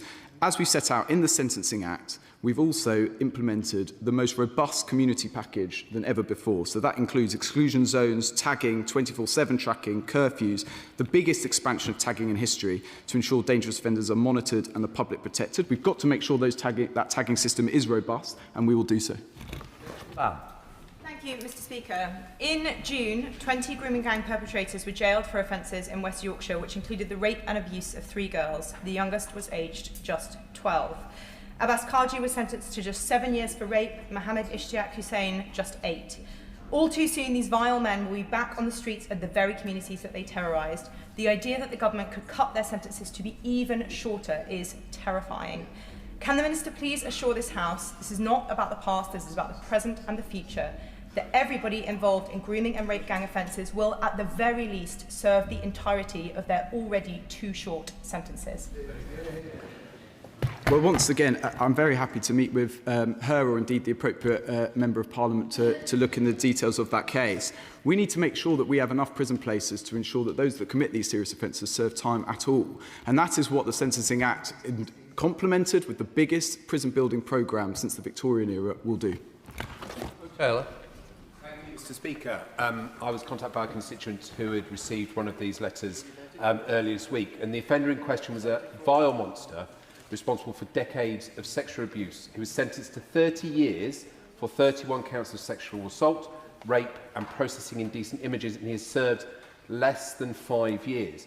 Can the Minister explain how this is not the most heinous crimes and how an offender like this is still eligible for this scheme? And can he also reassure residents that they will be written to as soon as possible to set their minds at rest if their offenders or if their abusers are indeed going to be part of this scheme? Well, I'm very happy to meet with him and indeed his constituent, if helpful, to discuss those cases. As I've set out before, 18,000 offenders serving life or extended sentences will not be affected by the changes at all, but I'm very happy to look into the particulars of that case. Gavin Williamson. Thank you, Mr. Speaker. I think the Minister has heard quite clearly from members on both sides of the House that there's a real concern that what was said at the dispatch box about the most serious and heinous crimes and those who had committed them not actually being released on this. This is where the biggest dispute is in relation to this. Could the Minister just please pledge to the House that he'll go back to the Department and review this, and all of those who will look as if they're getting that early release, who've committed rape, who have been convicted of child grooming, and make sure that they are excluded from this scheme? Mr. Speaker, we will always do what we need to do to make sure we have a functioning criminal justice system and a prison system that can keep the public safe, and that's what we'll continue to do. Richard Tice. Thank you, Mr. Speaker. The British people will be absolutely disgusted and revolted that these child grooming gang perpetrators and rapists may be released early. Reform's position is clear. They should receive mandatory whole-of-life sentences. If the excuse from this government is there's a shortage of places, then why doesn't it get on and deport the 10,000 foreign nationals clogging up our jails? Well, Mr. Speaker, deportation of foreign national offenders is at record highs under this government, and will continue to work to make sure that we deport those foreign national offenders who shouldn't be here. I think the Justice spokesperson for Reform is the Right Honourable Member for Runcorn, and recently she said that 1.2 million people should be put in prison every year. There is no plan, no serious plan for reform that keeps our country safe. Esther McVeigh. Thank you, Mr. Speaker. Last week, the government announced the first areas to be investigated as part of the rape gang inquiry. And yet, under this government's new Sentencing Act, rapists and child groomers will be released early from prison. The Minister must see that putting these criminals on the streets not only makes an absolute mockery of Labour's rape gang inquiry, but goes to prove Labour were never serious about giving one or locking up those perpetrators. Well, Mr. Speaker, as I said, there was an inquiry into these issues that was began by the last Conservative government. The chair of that inquiry, Professor Alexis Jay, said that their response was, quote, inconsequential, insubstantial, committed to nothing. Victims waited years for action and got nothing. There were briefings. It was, quote, hysterical and half-baked, highly emotional. The former Prime Minister Boris Johnson said money spent on child sex abuse inquiries as being, quote, spaffed up the wall. I will not take any lessons from her or the Conservative Party on this issue. Let's have a Roberts. Richard Tongue of Penny-sur-Wine, Carnarvon, is presently in prison after being found guilty of historic rape and sexual offences against a child in Nottingham. He was reported to Nottinghamshire Police in 2022. Even so, his first police interview wasn't until June 2023. Concerns have been raised with me that Tongue remained at liberty and free to work in a restaurant in my constituency until he was sentenced to 12 years in prison on April 17th this year. That's 4 years. Could the Minister advise me how to find out why Tongue wasn't remanded to custody prior to the court case, and what child protection and public safety measures should be put in place between Nottinghamshire Police and North Wales Police, given that this is a cross-border police force issue? As the honourable member knows, questions as to whether a defendant should be remanded are a matter for the judiciary. On the particulars of this cross-border issue and local protective agencies working together to keep the public safe, I'm very happy to look into that and we'll get back to her. One of the reasons that the present Prime Minister has lost the trust of the public is his refusal, time and again, to give straight answers to straight questions. My front bench colleague has asked a straight question, which is how many rapists and how many child abusers are scheduled for early release? Either the Minister isn't answering because he doesn't know the answers, in which case he should tell us that, or he does know the answers but is refusing to give them. Which is it? Well, Mr. Speaker, when the Sentencing Act went through Parliament and we had a number of debates, there was an impact assessment which was published, and the numbers are contained within there. Thank you, Mr. Speaker. Now, any victim of rape or child sexual abuse will know that securing a conviction is almost impossible.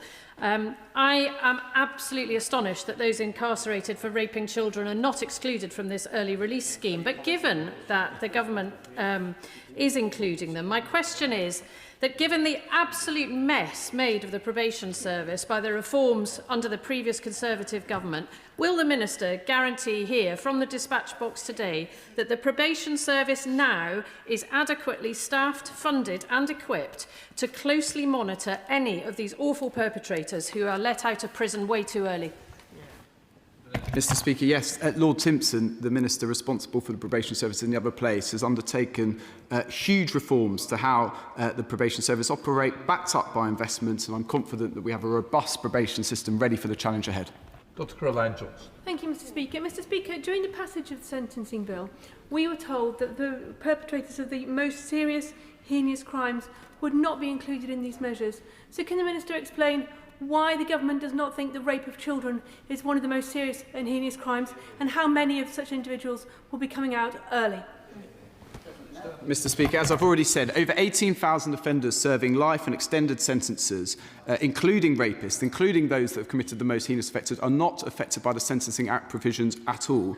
But, Mr Speaker, I need to be abundantly clear that we will never let happen what we inherited under the Conservative government, where there were no prison places. We were running out of prison places, which meant that the whole criminal justice system was on the verge of collapse. Never again. Adam Dance.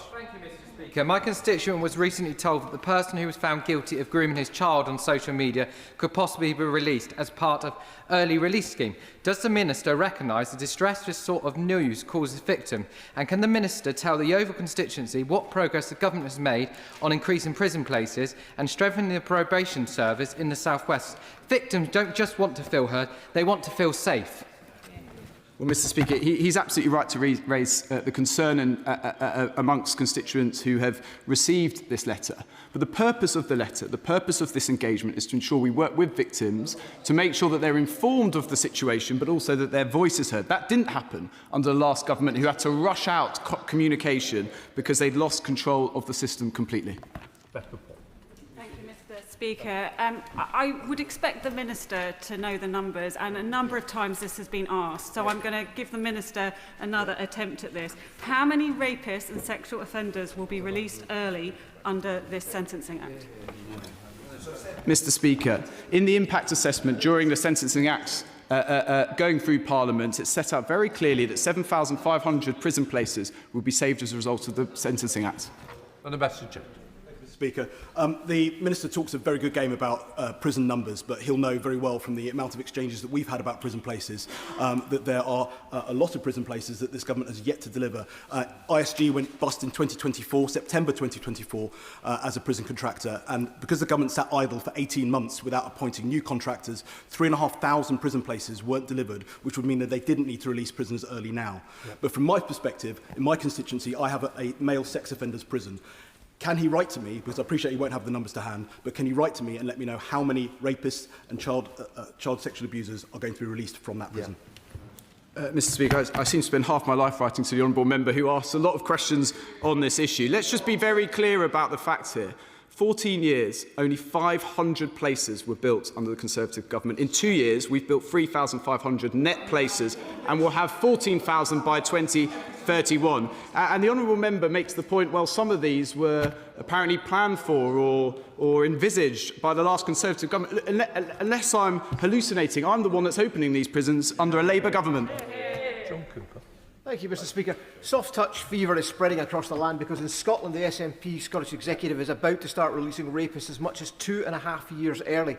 Does the front bench not realise that they're so out of touch with the public on this issue that they risk the very fundamentals of the justice system?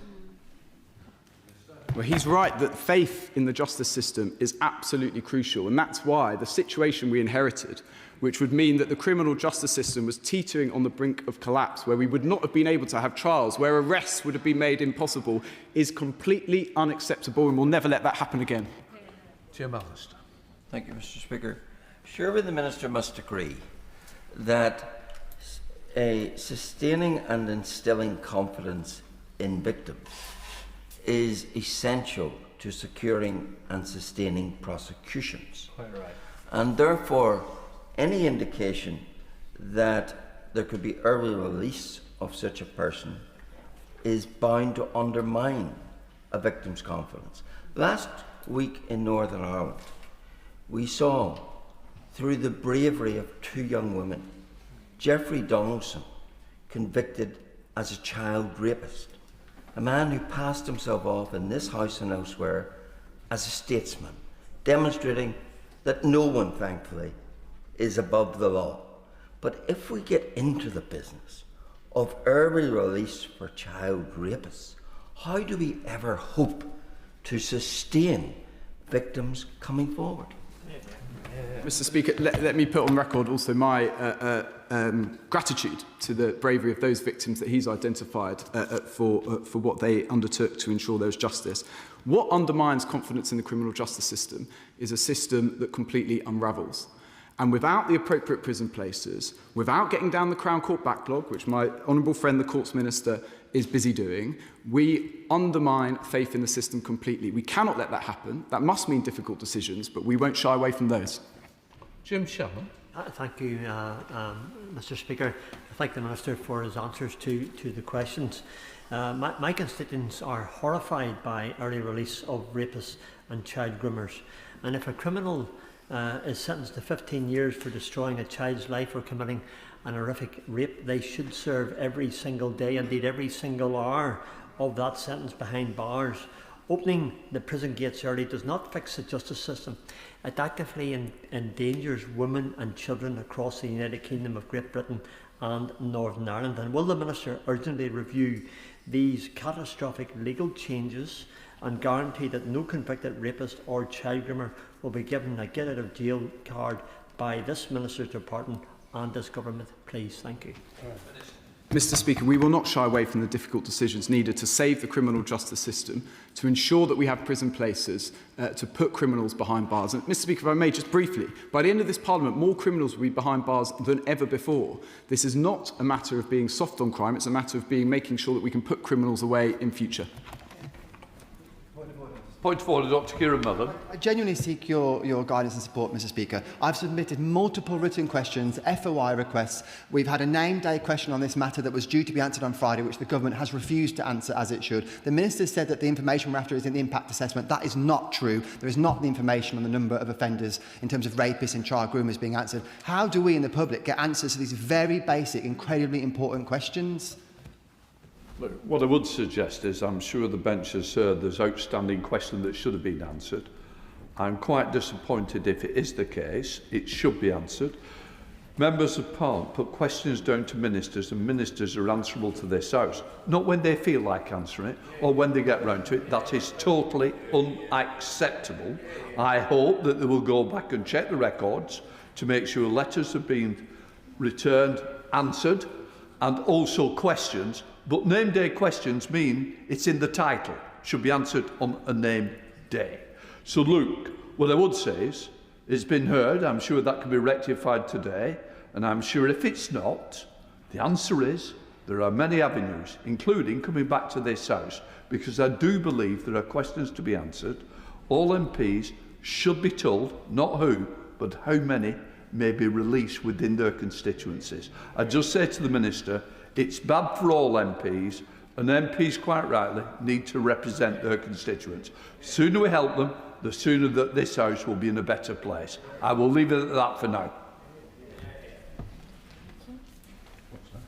Who's doing it? Yeah, no, I'm waiting for the front bench change over. Thank you.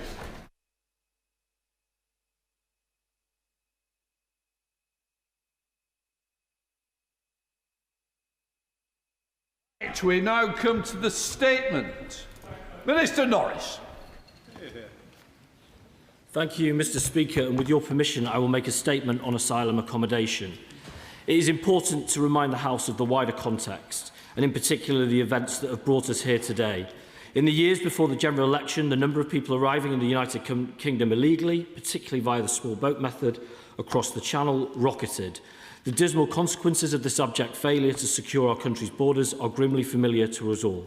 Individuals risking their lives to come here via dangerous means, criminal gangs growing rich from the proceeds of organising these journeys, community cohesion placed under severe strain, and the public's trust in the state's ability to perform one of its most basic functions shredded.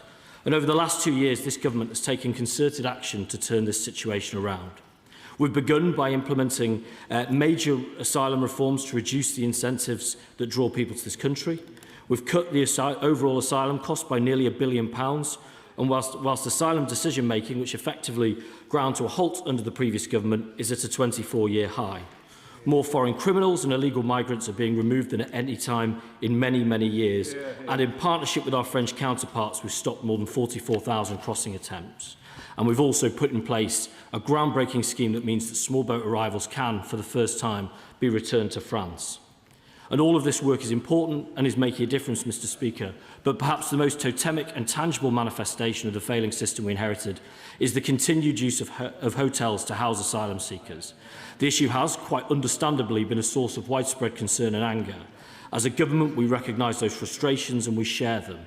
Hotels ought to be local assets, serving their communities, not propping up the asylum accommodation system. When they are used for this purpose, there are significant implications for local services, for community cohesion and for public safety. Clearly, this unsuitable, unsustainable and costly practice must be stopped. And that's why this government made a commitment to end the use of asylum hotels in this Parliament. We are well on track to deliver on that aim, Mr. Speaker. In April, we announced that 11 asylum hotels have been closed and given back to local communities. We were clear at that point that more would follow in subsequent weeks, and so that has proven, with a further 20 now having closed. That means that there are just under 170 asylum hotels in use, a reduction of more than half compared to the peak of around 400 under the previous government.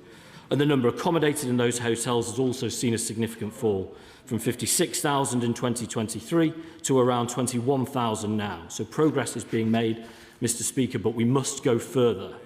And that means scaling up our use of larger, more basic facilities. There are currently 2 such sites in operation, at Wethersfield in Essex and at Crowborough in East Sussex.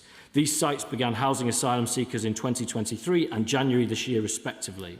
Across both sites, there is at present capacity to accommodate up to 1,340 individuals, with an additional contingency capacity at Wethersfield of 400. And in the meantime, work has continued to identify further viable locations.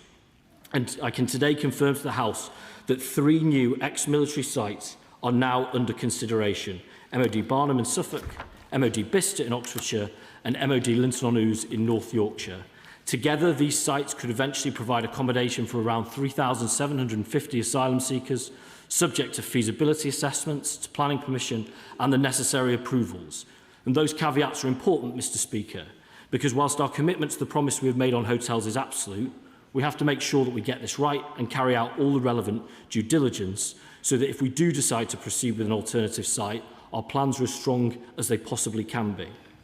So let me assure members that we have learned from the previous government's forays into this arena, and no final decision will be taken on any site until in each case all necessary arrangements, assessments and approvals are in place and have been properly considered. And in relation to the 3 potential sites I've mentioned, that work is ongoing in conjunction with local and national partners. And to further support the exit from hotels, I can also confirm to the House that we're exploring similarly the possibility of extending the use of the site at Crowborough, which under the current arrangement is due to end next January. And at Wethersfield, we're again exploring both an extension and the best use of capacity there. And finally, following detailed assessments, the government has decided not to proceed with Cameron Barracks in Scotland as a potential site for asylum accommodation, and it will be returned to the Ministry of Defence.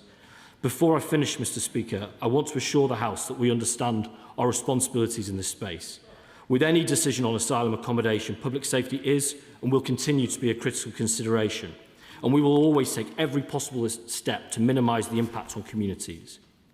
And to be clear, wherever they are located, any asylum seeker should be in no doubt that if they break our laws, they will be caught, they will face justice, and like thousands of foreign offenders already removed under this government, made to leave our country.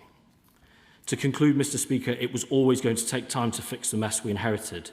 But as the measures I've set out today clearly demonstrate, we are acting decisively to achieve the change the country voted for at the general election, by closing asylum hotels for good, by securing our borders, and by restoring order and control to the immigration system.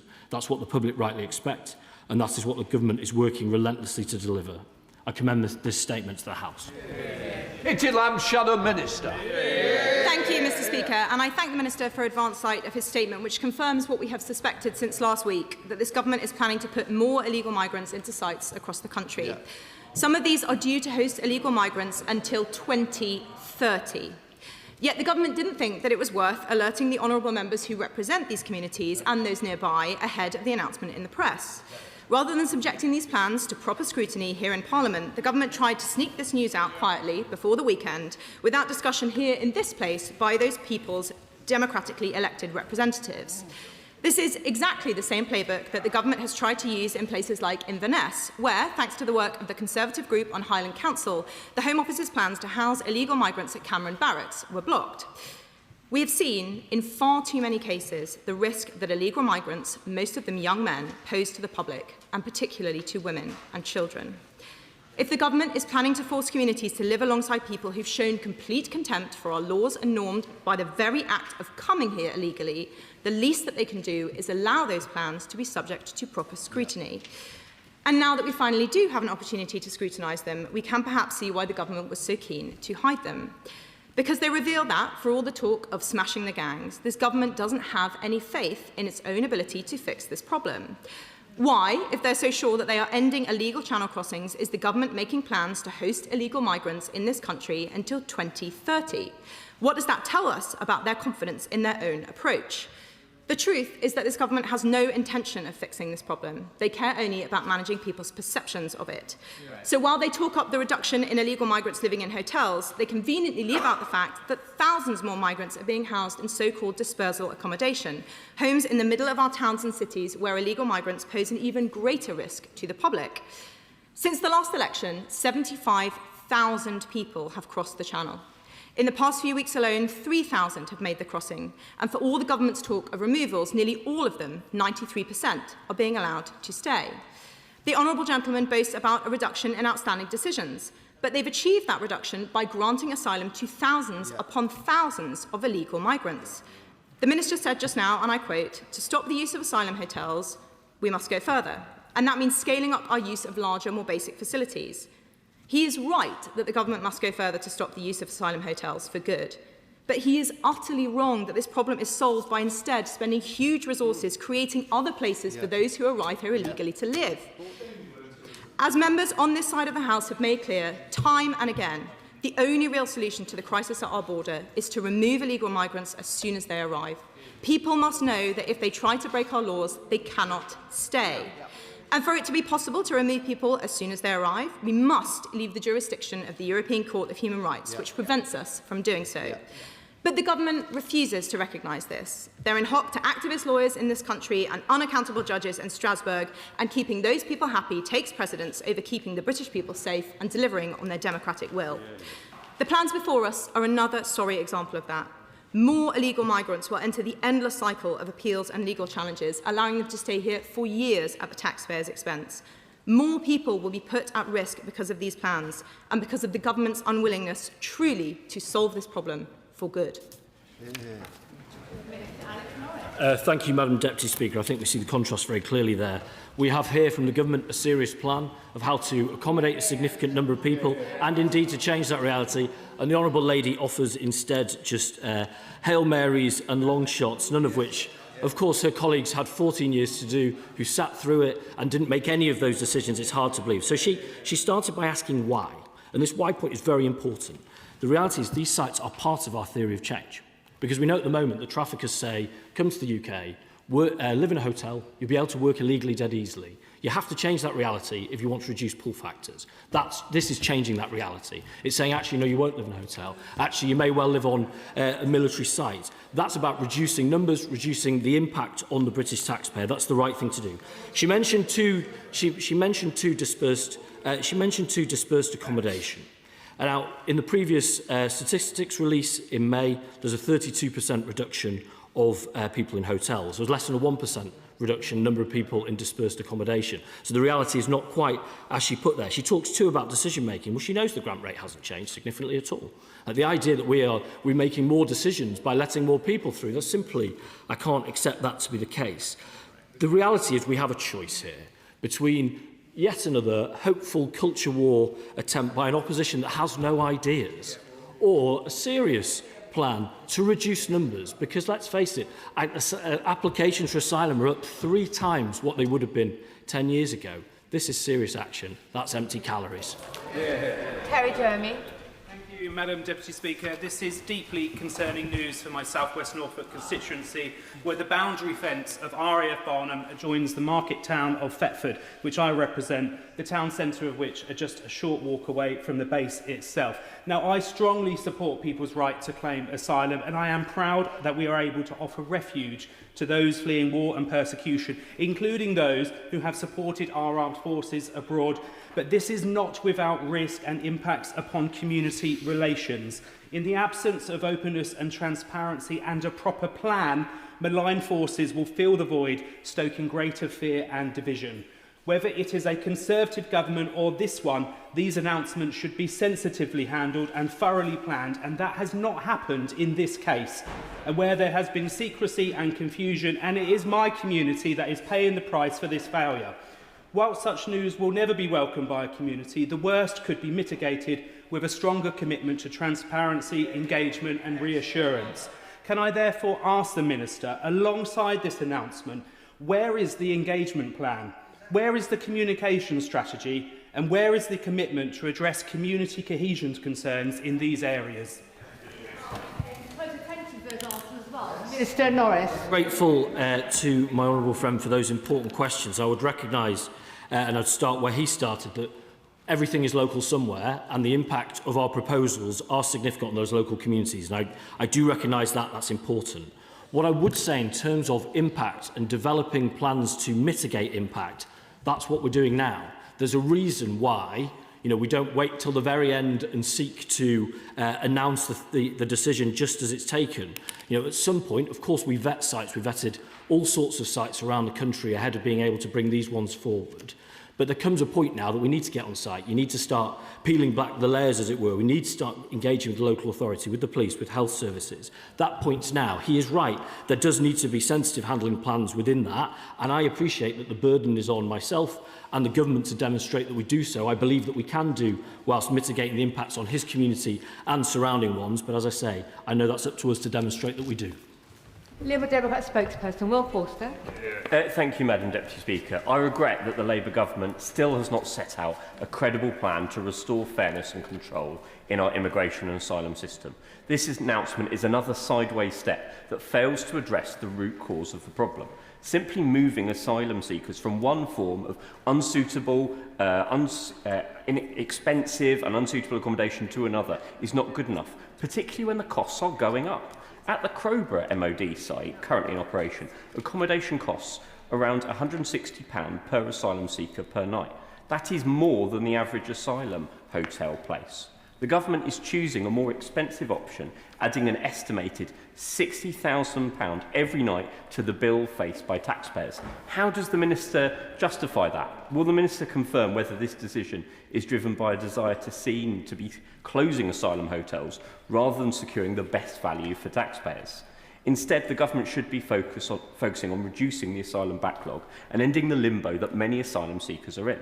The overall asylum caseload is now higher than when Labour took office, and while the appeals backlog has reached record levels. Will the Minister set out what he and his department is doing to reduce that backlog and ensure that the Home Office gets more decisions right first time and avoid unnecessary appeals? And finally, Madam Deputy Speaker, tackling dangerous channel crossings is essential if we want to deliver the controlled and compassionate immigration and asylum system that my constituents in Woking and the whole of the British public want. Will the Minister work with our European partners to establish a genuinely effective returns agreement that ensures that we can have controlled legal routes, but those arrived by small boats can be returned swiftly? I'm grateful for those questions. The honourable gentleman has heard the plan from myself, from my right honourable friend, the Home Secretary, before. It's cooperation abroad, it's quicker and better decision making, it's more returns, all of which are going much better than our predecessors. It's tackling illegal working, but crucially it's reducing pull factors too. And I sometimes feel in this place that colleagues on opposite benches have given up on the ideas that the numbers might go down. Well, actually, the numbers are significantly elevated from what we are used to, and with sensible attempts to tackle pull factors, like tackling illegal working, but like this too, we can reduce those. The honourable gentleman talks about about cost. Well, first of all, he cites the number for Crowborough. That per night figure will, of course, fall if we stay at Crowborough for longer, because some of that is upfront capital investment, which prorated over a longer period of time means that the nightly rate comes down. But again, I'd say really gently, it's because we want less of this activity. It isn't merely saying we expect to house the same number of people, so where's the cheapest place to put them? It's about saying, well, is the best use of our estate to promote a number of goals, one of which is reducing those numbers. That's how you get costs down. And we speak, I might gently say, Madam Deputy Speaker, with a degree of credibility, given that we've already taken £1 billion out of the spend to the taxpayer in this area. It is progress. He mentions appeals. He knows very well why the backlog in appeals has grown. It's because we've had a huge backlog in initial decisions to make because the previous government stopped making them. Of course, that cohort is in the appeals system. There will be, as he will have seen in the King's speech, important reforms to appeals coming. I hope he will support us in that venture because it is important. And on his point on cooperation abroad, of course, that's crucial. We engage all the time with our European neighbours and our EU neighbours, working together on a shared problem. The fruits of that are a much enhanced deal with France. Again, that work is crucial, but will continue to grow. As the Minister has mentioned my constituency Crowborough repeatedly, I assume he'll be meeting with me this week to clarify the position for my constituents. Dr Peter Prinsley. Thank you, Madam Deputy Speaker. So, with thanks to the Honourable Member for South West Norfolk, RAF Barnham is actually in my constituency. It's adjacent to the border of Thetford and within easy walking distance of Thetford. It was formerly a base that housed mustard gas during the First War, and in the Cold War was the home of the RAF's strategic nuclear weapons. So it has an interesting history. Now, the people of Suffolk are a kind and compassionate people and do understand the need to house those who are fleeing war and persecution. But I saw a protest at RAF Barnham this weekend, so I asked the Minister, how will the views of local people be taken into account in this respect, and what exactly is the role of the local planning authority? Thank you. Thank my honourable friend for that. And to answer your question from the Chair, Madam Deputy Speaker, of course, I'll be very happy to meet with you, as I always am, and often summoned to do so. And I put on record, because you're in an inimicable position of not being able to clearly state on the record just how opposed you are to Crowborough, but I'm in no doubt of that, given that you tell me basically every single day via the telephone or face-to-face or through whatever tortures you can imagine through this chamber. So I would record that. And I wonder if I may not have more of that to come yet. To my honourable friend's point, these are very important. The phase that we're in now, I appreciate local communities will want to do one of two things. My clear encouragement would be to do both of them at the same time. I understand his community, many if not most, as others, will want to oppose this and want to stop the government. That's a perfectly noble endeavour in a democracy, and they will do so. There are also questions about how this will be done best in terms of how to limit the impact, be it on health services, on the police, on local amenities. I believe we can pass that test very clearly. I hope communities will engage in that also. With regards to planning, he knows that we've previously used a number of different planning devices for different sites. We haven't made final determinations for Barnham or for the others, and we will be doing that in the due course of this work. Sir Alex Shalbrook. Thank you, Madam Deputy Speaker. Madam Deputy Speaker, Linton-on-Ouse, in the heart of my constituency, is a small rural community, very much isolated. And 4 years ago, this plan was rejected on technical grounds.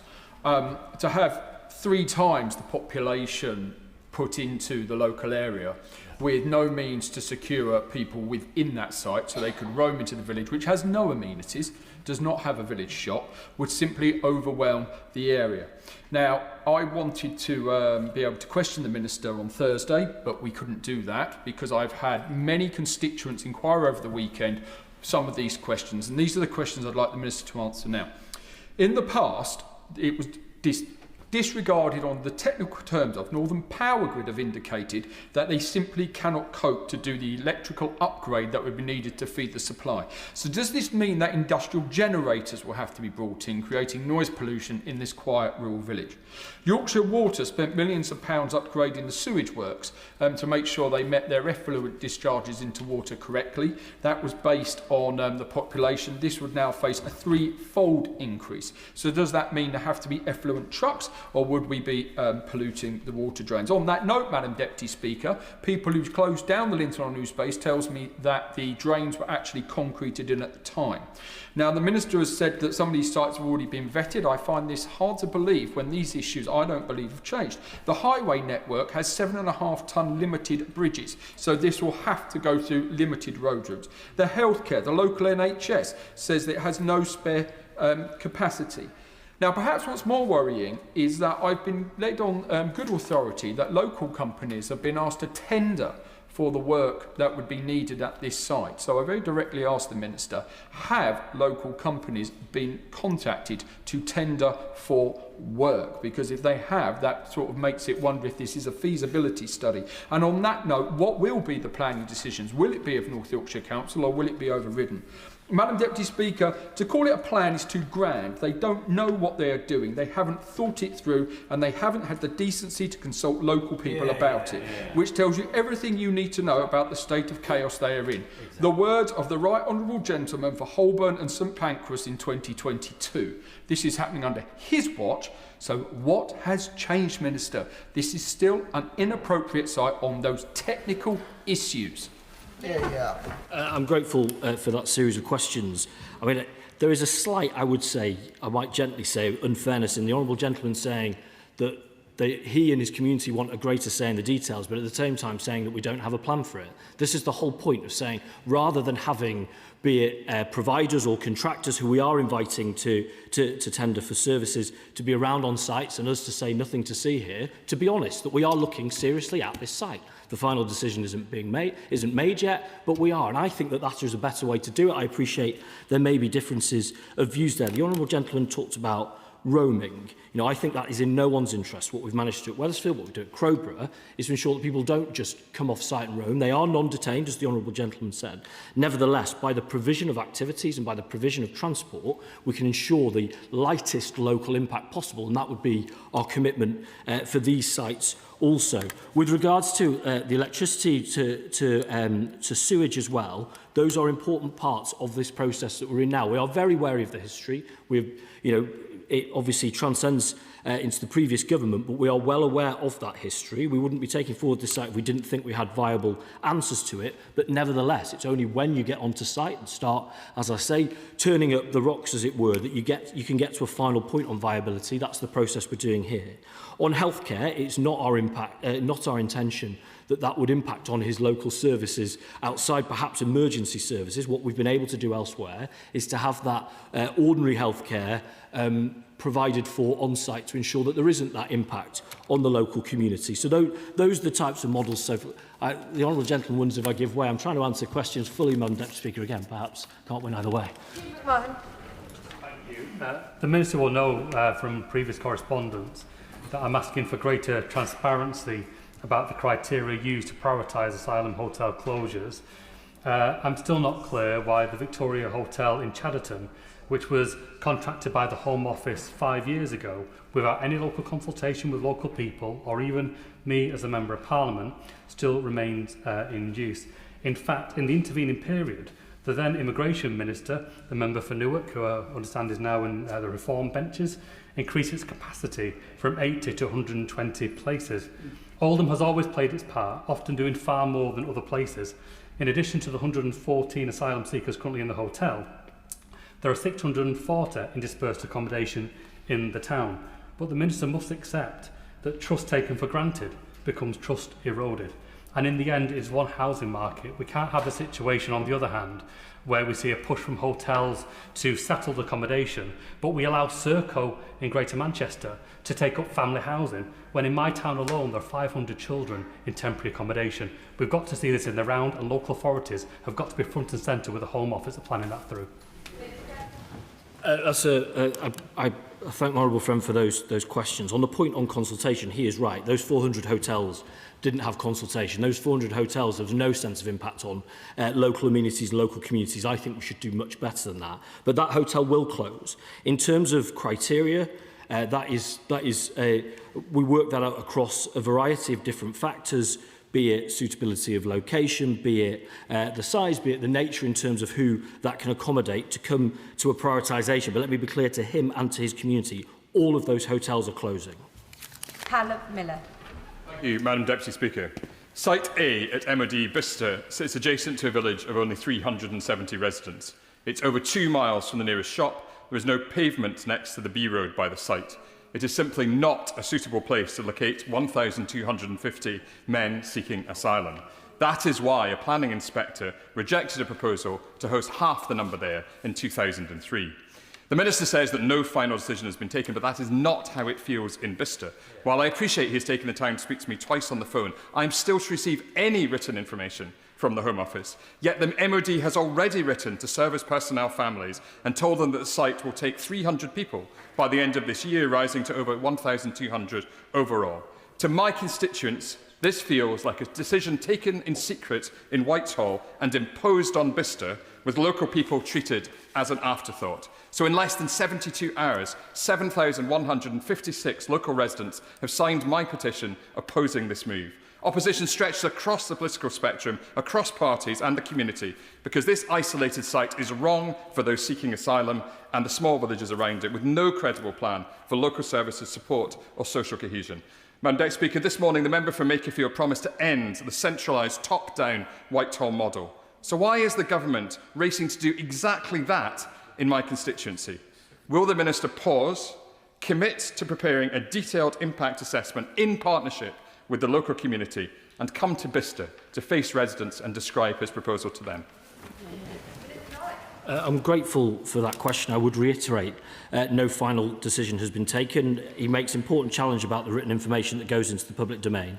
It is a challenge. I found this personally about how to get information to people in the right moment, in the right sequence, in the right form. Colleagues may remember when, and Madam Deputy Speaker, you certainly would, I made a commitment when we named previous sites that I would call colleagues and they would find out from me first from the media. We've been able to do that much, but there's clearly a gap there on the written fact sheets that go into the public domain. I would say as well, my experience from Crowborough and Cameron has been that, you know, the information, and there will be information we put into the public domain. It won't change on a daily basis, and that is a source of frustration. I get that, but we will give the best that we can. We will do the impact assessments that we need to do along the way. I appreciate that a burden of proof is on us to demonstrate that we can do these schemes well and do them safely. I believe that we can do. I believe we've demonstrated that we can do with 2 sites already, and indeed Napier Barracks, which has subsequently closed.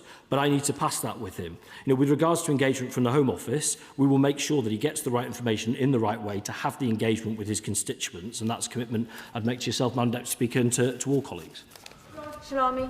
Thank you, Madam Deputy Speaker, for outlining this statement. It is important that we do have a means to help people seeking and fleeing really difficult situations and making sure we are clamping down on illegal immigration. The Minister is aware that the widespread use of asylum hotels has caused a considerable amount of pressure on local authorities. We have a situation in the UK where we are seeing over 140,000 households in temporary accommodation, including, as the Minister knows, over 175,000 children sleeping in B&Bs. And to see and ask asylum seekers to find a secure accommodation, a job and universal credit within 28 days after they receive their statements is frankly unachievable, and that pressure goes on to local authorities who are already dealing with a massive backlog. We did a recent report on our select committee looking at the conditions in temporary accommodation. I'd be grateful to know what conversations the Minister's having with colleagues in MHCLG to ensure that when our councils are procuring temporary accommodation, they are not competing with the Home Office. Well, to the Chair of the Select Committee for that important conversation. I agree with her on the 28 days point, which is why we've extended that time limit to 42 days to give people enough time. Plus, we've put in move-on liaison officers to support that journey. I don't want people having got the good news of their protection, their next journey to be on the street. In terms of our engagement with MHCLG, that is consistent and constant. We share the goal of reducing homelessness, for one. They clearly have a strong view, like my honourable friend said, for Oldham, about the impact we can have on local housing markets. We have those conversations day in, day out to tread as lightly as possible. It's to be very clear, the easiest thing we do could be out of hotels in 3 months if we just went and prioritised the cheapest dispersed accommodation available. I think that would be wrong, and that's what we're not doing. Davis. Thank you, Madam Deputy Speaker. I have exactly the two issues affecting my constituency. As you will know, Madam Deputy Speaker, Crowborough Camp affecting the back of my constituency in Copthorne Hotel close to Gatwick. The Minister, when I kindly met with him and the Mayor of Uckfield, promised to do proper engagement with MPs. Why did I not find out about the length of stay to 2030 until today?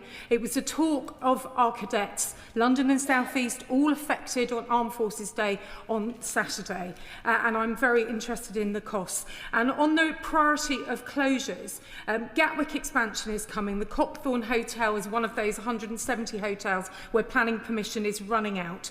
It is needed for local uses. There are issues of community cohesion and safety, which is playing out on either side of my constituency. I ask that I join him with Madam Deputy Speaker to hear about Crowborough and Copthorne, because I'm seeing this in real time in my community. Thank you. Well, as the Right Honourable Lady says, this is the choice ahead of us.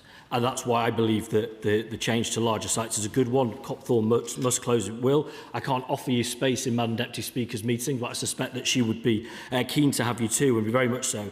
I will apologise to her on the point of MPs. I rang all affected MPs. I rang neighbouring affected MPs in 2 cases, but I didn't in hers, so I apologise there.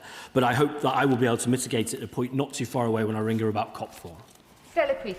Thank you, Madam Deputy Speaker. We're having this debate because of the costs to us all of trying to move from the broken system that this government inherited to a fair and effective one. And we are in this position because the previous government failed to process people and now seems to want to rely on creating fiction rather than fact about what actually works. So the Minister is absolutely right to argue that we need to tackle the root causes of trying to stop people getting into boats. And it is also right to recognise where people are fleeing persecution, and that is proven, that is the mark of a good society to help those people. It's also more cost effective. Given the legal proceedings last week that the government lost about the proposals around good character and citizenship, and the likelihood of more litigation because of the fiction at the idea that somebody travelling by an irregular route is somehow less of a person, does he recognise that we will save money by changing this policy and putting integration, not ill will, at the heart of that future system for refugees? I'm grateful for those questions. I mean, again, it is important to recognise the cost of that loss of grip means that traditionally the supported population, the previous asylum contract was let on the assumption that it would be around 60,000. The previous government let it balloon to double that. It is coming down, it continues to come down, but it is still around the 100,000 mark. That is where then we have to make difficult decisions, and that's the nature of the accommodation today. You know, we do have to pivot the model in this country. We were clear in November in our asylum policy statement that we have to make sure that we reduce pull factors. We have to make sure that we remove people who've got no right to be here, but also that we do provide safe and legal means for people to come to the country. That is better. Nobody should ever transit across continents and transit across the Channel. The litigation point is important. There'll always be an element of that, seems to me, in the Home Office, but I think we can pivot to a much better model, certainly through safe and legal means when we talk about community sponsorship as well. Communities coming forward in that positive way. We aren't in that place yet. We are moving to that model, and this is an important staging post on that journey. Although I'm more than happy to have the Minister here for hours and hours, we have got other business to get on with, so I ask the backbenchers to make sure their questions are as short as they can be. Far up the House, Sir Edward, please. I thank the Minister for confirming that RAF Scampton is not cost effective. Frankly, he's been a lot more helpful than his predecessor, Conservative ministers who have left now the Conservative Party, so I thank him. The problem with these sites, as I know from asking hundreds of questions, is that they're unbelievably difficult to transform into an asylum centre. So can I ask the Minister, Is this really a deterrent? If you come from a hellhole of a country, does it matter where you're going to be sent to? So can I be positive and ask a question in this way? Is the best way to solve this problem to process these asylum claimants very quickly, preferably within a month? There will be some who can't be sent back because their country is not safe. And surely the solution here is to create a return hub in a Council of Europe country, distant, small, so there's no question that their human rights would be abused. That is a real deterrent. Treat them quickly and then send them home. On the point of processing, the issue, it seems to me, is not now initial decision-making. It's that we have a significant portion of people waiting for their appeal to be heard. There isn't a quick way to do that. You know, as I say, we've talked about appeals reform, and colleagues may see things from us shortly on that I hope we have their support on. He will have heard what my right honourable friend, the Prime Minister, has said in favour of returns hubs in the past as well. On the point on Scampton, you know, it's an important part of Lincoln and Lincolnshire's economic future, and I look forward to the sale of that site and the positive development of it in short order. Jim Dixon. Speaker, can I thank the Minister for the statement and the clear objective of the government to ensure that hotels are eliminated from our asylum accommodation system and that military bases become a short-term stopgap. So can he reassure all of us that the government will continue to focus very closely on processing more quickly, on ensuring that people who aren't eligible to stay here are deported as soon as possible, so that actually the use of these military bases announced today and already up and running is actually a temporary measure and is done for as short a period as possible. Yeah, I absolutely do agree with that. It's quicker processing, it's quicker removals, but what I would say, and I hope colleagues can hold in their heads, it is reducing pull factors too. The volumes last year of people seeking asylum were in the 90,000s. Between 2011 to 2020, it was in the 20,000s. That's part of the challenge here, and getting us down to a more steady state helps, exactly as he says, take out some of the very difficult choices that are having to be made. While it is welcomed that the proposed use of Cameron Barracks in Inverness was ultimately abandoned, it came only after months of unnecessary uncertainty for local communities, following an announcement made without meaningful engagement with the Scottish Government, Highland Council or NHS Highland. Does the Minister accept that bypassing devolved partners and failing to consult local communities undermines confidence in the asylum system? Will he commit that any future decisions on asylum accommodation in Scotland will be made only after meaningful engagement with the Scottish Government, local authorities and local MPs?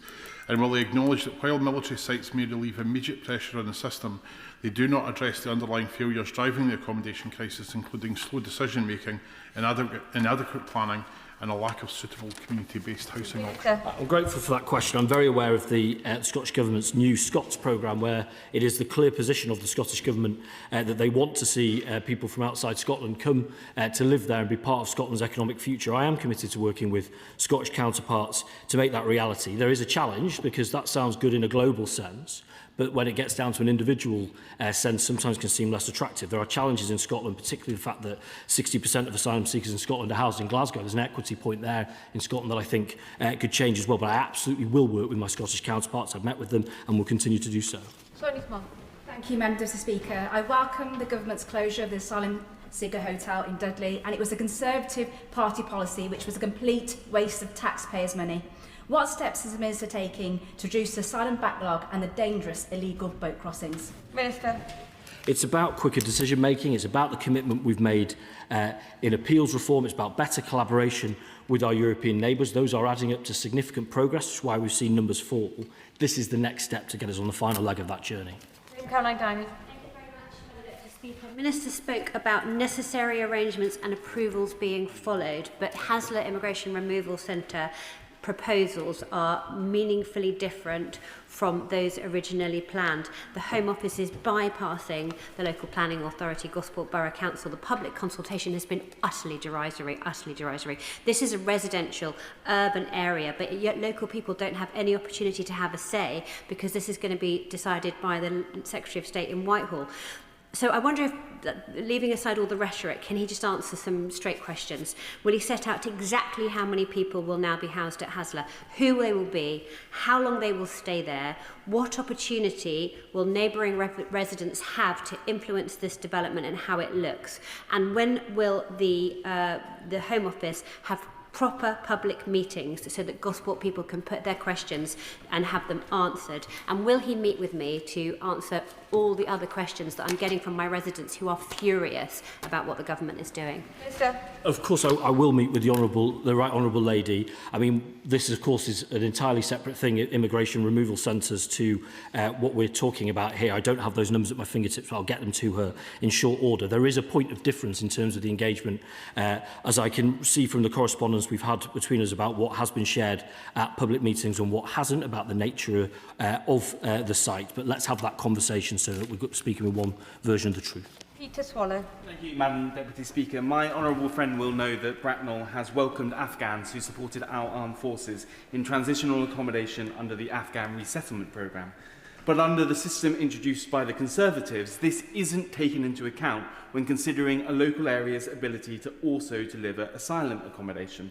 He'll know I've been lobbying him on this because small unitary authorities like Bracknell Forest can't be expected to do more than their fair share. Can he provide an update on progress? I'm grateful for that question. He has doggedly pursued me on this very important issue. I think it is really important that as a Home Office we consider the broader context, such as in the way that he says with Afghan resettlement scheme provision, around a community's ability to sustain supported population and that full dispersal model that we inherited from our predecessors. What we have put in place in that attempt to close the gap between local government and national government is a postcode check process, so councils can say, well, hang on a minute, here is provision in this area that means this might not be suitable. We're going through that process in Bracknell at the minute, and I will work with him to hopefully get to a satisfactory conclusion. James Cleverly. Thank you, Madam Deputy Speaker. The Minister keeps bragging about closing asylum hotel accommodations from their peak at 400. Can it be put on record that I closed 180 of those asylum hotels in 6 months, and the Labour government only closed another 30 in 2 years? I'd just like that read into the record. More broadly, these large-scale asylum accommodation centres have a detrimental effect on local communities. As we have seen in Wethersfield, people are unable to sell their houses, the number of children applying to go to the local primary school is dropping off, and it is now close to being financially untenable, which is why there was a time limit on the use of Wethersfield. We also know that when the numbers of people in these centres are too large, disruption happens, fights break out, which is why there was a cap on numbers. We learn that the government tried to sneak out over the weekend an increase on the cap and an extension to the time, completely undermining confidence of the people of Braintree, my constituency, in this government. Will the Minister now accept this is a completely unprofessional way of doing this? It is deeply unfair to the people of Wethersfield and the surrounding areas, and I urge him now, before it's too late, to rethink his proposals and scrap this foolish extension of both time and capacity at the Wethersfield Asylum Centre. Minister. I'm grateful for the right honourable gentleman's questions. It isn't bragging to say that under the previous government the numbers of folks accommodated in hotels was 56,000 at its peak and is now at 21,000. It's important for the public to understand those changes. And he talks about record in government. He will know his own government's record at Wethersfield and the choices made there too. Now, in terms of capacity, he knows, because we've spoken about it, that Wethersfield exists normally in a steady state of around 850, with, as he says, the surge ability to operate at 1,250. Having had the numbers of years we've had at Wethersfield now, it is right to look at that to see how best that provision can operate. Those are conversations we will have. He will have his chance to go in studs up on me, which he never misses similarly, to come in and tell me what we ought to do differently. But it is right that we look at those things in the public interest, and that's what we're doing. Perkins. Thank Thank you, Madam Deputy Speaker. My honourable friend's absolutely right to say that under the previous government all we saw was this going in the wrong direction and the operation of government drawn to a standstill. Of course, we should never forget the role of the Right Honourable Member for Newark, who doesn't grace us with his presence in this hearing, but was very much the orchestrator of all of this. He is absolutely right to bring down all of those numbers heading in a positive direction, but he will know from the many times I've contacted him about the urgency of returning the Sandpiper Hotel in Chesterfield to its proper purpose. It's being massively underutilised now. So can he tell us when we are likely to see the Sandpiper, which has done its turn, being returned to proper use? And on the subject of the appeals, can you tell us any more about how we're going to make sure that those whose appeals have no serious prospect of succeeding can be expedited so that we don't have this appalling backlog in the appeals process also? Quick reminder to colleagues when referencing other members, it's always best to let them know in advance. Minister. Well, I would say in a general sense, Madam Deputy Speaker, there are a number of people now seeming in leadership position in the Reform Party, previously in the Tory Party, that had a significant agency over this. They now pretend to be concerned bystanders when actually they are the architects of the situation that we're in. I feel a little bit for some of the Conservative colleagues left to tidy that behind them, because at least they stand and take that question on as honourable colleagues have, honourable and right honourable colleagues have. On the point on the Sandpiper, I can't give a date to my honourable friend, but I would want to be clear to him and his community. It will not be open a day longer than needed to be. That is a vital community amenity that needs to be in its public use. And with regards to important reforms around appeals, he may not have to wait much longer to see more. Tim Farron.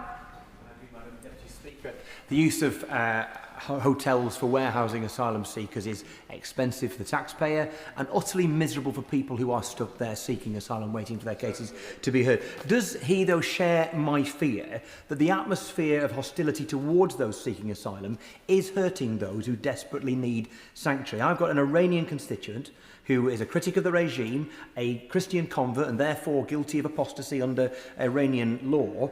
By any stretch of the imagination, they cannot safely be returned to Iran, but they face just that fate unless their case is accepted. Would he look personally at this case and ensure more broadly that genuine refugees do not become victims of political posturing? I would first of all recognise the fact that, having visited such hotels myself, these are not as advertised perhaps, or perhaps distorted by others, but the ultimate distorters are the human traffickers themselves, for whom it is a significant upside to say not only that the conditions are good, but they're easy to work illegally from. We have to change that reality. I am concerned, as I think all colleagues would be, about the public conversation here and the risk that often very vulnerable people and their neighbours carry. We're never far away from challenge in that space. It's incumbent on us to make sure that we don't play into that rhetoric. On the individual case, everybody's case will be heard individually on its merits, always. I can't promise to intercede in that individual case, but I can say that I'll ensure that the system is handled properly. Rachel Maskell. Thank you, Madam Deputy Speaker. This decision looks like the politics of the past, not the politics of the future, made in Whitehall, not in our communities. But in 2002, RAF Linton was deemed unsuitable as a site because, as we've heard, the drainage and sewage system would need major restoration and input. There needs to be an upgrade in the power capacity. There are no amenities near the site, and the site has deteriorated since that decision. And of course, the inadequacy of public transport and other forms of transport really does stand out. In my human rights city, we rejected those proposals last time, and we worked cross-party in order to put forward that case. And people from Linton-on-Ouse have contacted me over the weekend as well, again, reinstating those reasons. So will he instead listen to local residents, listen to local authorities who, City of York Council, who I've spoken to this afternoon, has said they've not been offered any resources or any planning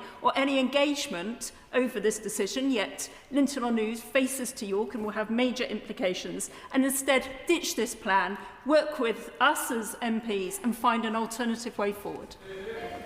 I'm grateful to my honourable friend's question. I mean, I'm well aware of York's status as a city of sanctuary. I, of course, would always want to work with the people of York in making sure that a human rights city, forgive me, to make sure that people are humanely housed. Nevertheless, there is a challenge today that means that we have Around the 100,000 mark in terms of a supported population, we have 170 hotels, give or take. We have to change that reality. There are limited options. I believe this is the best way forward, but I know from what she said and from what others have said, it will be incumbent on us to show that we can deliver it and deliver it in a way that is respectful of the local community. That is what we're seeking to do.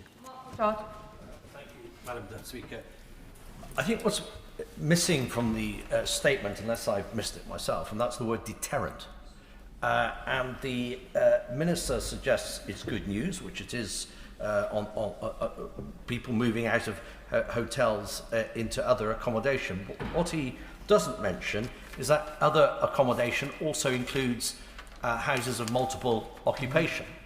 And there are only so many military sites that may or may not be available.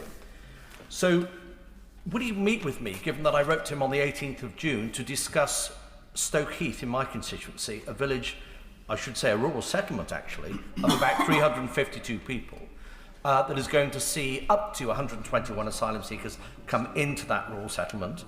No integrated services, very few public services at all. Nearest bus stop, for example, a 30-minute walk away.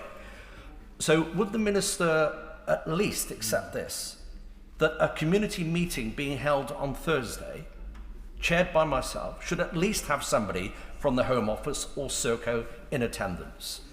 People are being kept in the dark, secrecy, no consultation, no transparency.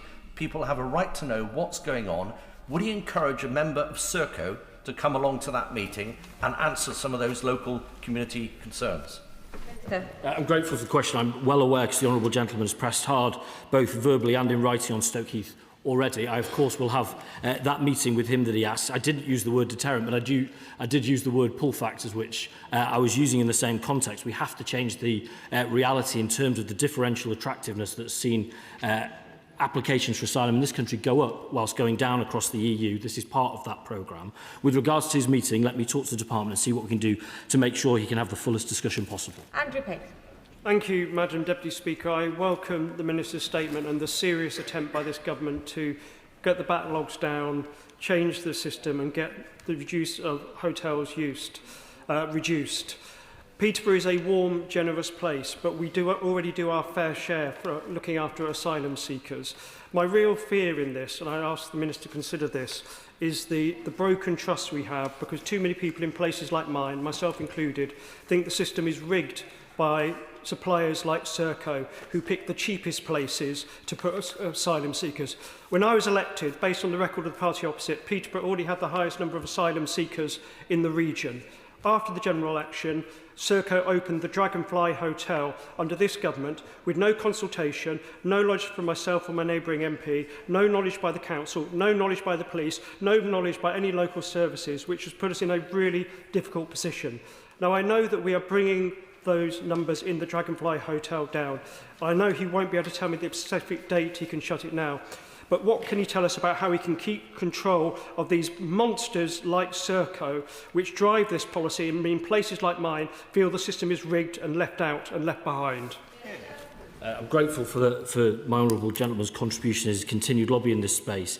I can't give him, as he says, a date for the Dragonfly's closure. I can tell him that it's something that's uppermost in my mind, and the Dragonfly will close as soon as we physically can do it. In terms of the system, we are trying to close that gap between those who administrate the asylum accommodation contracts and local government, and crucially through our leadership. Frankly, the responsibility is mine and ministers rather than the providers. The contract is not a good contract. Let's be clear about that. Again, I don't blame predecessor ministers that let that in 2019, but we are seeking, through the process that we're now under in renewing that contract in 2029, to change that model. I would say, as I always do, that I'd municipalise everything. I don't think that's our reality at the moment, but I do want a more mixed economy, so it's more sympathetic to communities, and there's greater agency in the system, and that's what we're going to do.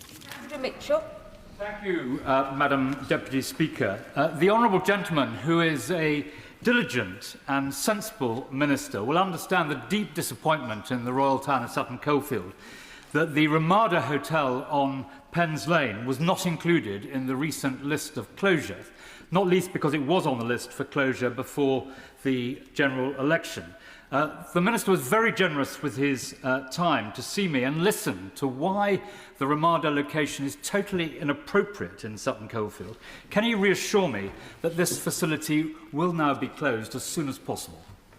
I'm grateful for that question. He knows my enthusiasm for Royal Sutton Coldfield and the strength, I think, in their Plan for Neighbourhoods programme in a predecessor, and much happier, I might say, engagement that I had with him on that. I did wince when his number came up the other day because I knew he would be pressing hard as to why it wasn't his hotel that closed. I can assure him we will close it as soon as possible, and how important it is that that is returned back to the people of Royal Sutton Coldfield for their births, for their marriages, for their funerals, and all sorts of those things that make life what it is.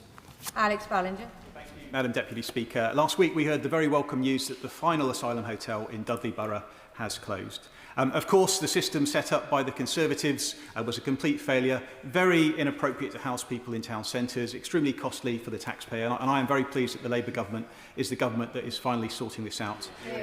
Part of the problem, or part of the solution, I should say, is deportations of people with no right to be here. So can the Minister outline how many people we've deported since the election, and also what further steps we are taking to sort out returns agreements for other countries where we are struggling to do so? I absolutely can, and I'm pleased for the good news for Dudley. We've removed 67,000 people with no right to be here since the election, a significant increase, approaching 30% increase on the equivalent period under our predecessors, but we must go further. We've secured a number of extra returns agreements. I want returns agreements around the world because they're the building blocks for safe removal. We also need more detention capacity. That, again, was something left by our predecessors at much thinner than we need to be able to effect the removals at the level that we expect to see. So I'm pleased with the progress we've made, but there is much, much more to do.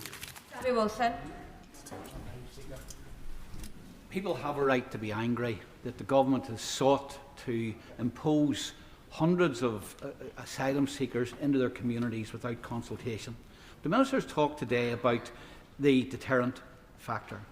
Is it not a fact that if we spend billions on accommodating people, then we support them financially, then we give them services which many local people wouldn't be able to get, and then when their cases are looked at, 90% of them are granted asylum?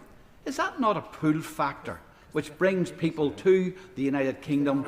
And is the way to deal with it not to simply make it clear, come into the country illegally, and it doesn't matter how good your case is, you will not be granted asylum? I mean, first of all, the idea of its 90% grant rate is for the birds. It's not even half that. Also, the idea that people who are accommodated in hotels are living a luxury lifestyle, the reality is that's far from the case. These aren't great places to be. They are safe, they're humane, they're dignified and they're legal, but that is it. So the idea that it's a great time, I just cannot accept it. It simply isn't true. But what I would say is the traffickers exploit the idea of living in a hotel and especially working illegally. That's the reality we have to change there. That's how we get to an order and controlled system. That's how we reduce demand back to a normal level. Ms Vince. Thank you, Madam Deputy Speaker, and I thank the Minister for coming to the House today and his statement, and also the work he's doing on tackling this really important issue. As my Harlow constituency borders Epping, I'm not unaware of the challenges asylum hotels and the activity surrounding them poses for communities, and I thank him for the work he's done on that particular issue. But isn't the reality that the asylum backlog that was left by the previous government is the key issue? And can he talk about what this government is doing to bring down that backlog and also deal with the issue of appeals, as he's mentioned in previous answers? Yes, I mean, the backlog is one of the major sins that explains quite how the supported population is so much more than we would be expecting it to be. So we've got through that backlog in initial decision making. The pressure is now in the appeals system, and that's why, as we said in the King's speech, with important reforms coming to the appeals system. As I say, colleagues may get to see that at some point shortly. Greg Smith. Thank you, Madam Deputy Speaker. The site identified at MOD Bicester sits just over the Buckinghamshire border into Oxfordshire and is incredibly close to villages in my constituency like Borstal, Oakley, Longcrendon, Marshgibbon, Ludgershall, Twyford, Chandon and others. I can assure the Minister from comments I've had from constituents over the weekend that nobody thinks that this is a good site for such a centre. And can I particularly pick up the answer he gave to honourable member earlier about medical provision on these sites, where he said that medical provision is provided on site. I know from bitter experience from an asylum hotel in the last Parliament that that pressure was delivered on site, but by a local GP practice who then couldn't serve in the normal, timely manner everybody else in the area. So can he be really clear, given that he can't magic up doctors and primary care, that if this site goes ahead, and I hope it doesn't, that there won't be pressure on local GP services in my constituency in Mid-Buckinghamshire, or indeed on the Oxfordshire side? Minister. Well, we've had success on other large sites of exactly that not being the case. Individuals need to register with the GP, but it is our intention for the impact on local health service to be absolutely minimum. There is a question in emergency medicine. Of course, there's not going to be emergency medicine provision on site, but exactly, I appreciate that that is a test the honourable gentleman is setting and one I very much want to meet. Helen Morgan. Madam Deputy Speaker, can I also raise my concerns about the site at Stoke Heath mentioned by the Right Honourable Gentleman for the Wrekin? It's a really rural location. Its nearest town is Market Drayton in my constituency, and people there are very concerned about the appropriateness of the site, with it being 30 minutes walk from a bus stop. There's no shop there, and Shropshire Council have raised their concerns about that remoteness. Given that we've seen increasing far-right infiltration in Shropshire from people beyond the constituency borders on Facebook, spreading misinformation and hatred, I'm very concerned about the security of the people in this development at Stoke Heath. So can he tell me what measures are being taken to keep those people safe, and can he also explain what the criteria are for a suitable location for this type of dispersal accommodation? Because it seems to me that somewhere not even with a bus stop or a shop is a really inappropriate place. Minister. I'm grateful for that question, and I will mirror my commitment to the honourable gentleman in terms of making sure on Stoke Heath that the honourable lady gets whatever information she needs. With regards to how sites are chosen, I mean, there is a mix there of which local amenities is part of it, travel, transport and all those things too. Those are carefully looked at before providers bring ideas forward. If a local authority has a challenge with it, they can bring it to the Home Office for adjudication, where all those factors are considered together. Bradley Thomas. Thank you, Madam Deputy Speaker. With 76,000 illegal crossings in the last 2 years, this is clearly a problem that continues to affect our country and has very profound social and economic consequences, largely negative ones on communities across the country. So with the government talking about a new approach to move this problem away from communities, I was surprised to read the other day about the specific refugee scheme that was reported in various media outlets. Surely this is something that is going to increase the attractiveness of illegal migration via illegal routes. Anyone who travels to the UK via an illegal route should be deported. This is a contribution to the pull factor, Madam Deputy Speaker. Minister. I can help the honourable gentleman very clearly there. The whole point on safe and legal routes is that those aren't the means by which people come to the country. So the point, as the honourable gentleman will have seen in the commitments we made in November in the asylum policy statement, is if people choose to come via regular means, then their route to settlement will be a very long one indeed, with a 30-month renewal of that protection. What we're trying to do is change those behaviours in exactly, I think, the way he and I both want. Ayub Khan. Thank you, Madam Deputy Speaker. I've spoken to many asylum seekers who have endured some of the most horrific and atrocious life experiences. The Minister will know that historically the courts have deemed an army barrack as unlawful because of the inhumane conditions within it.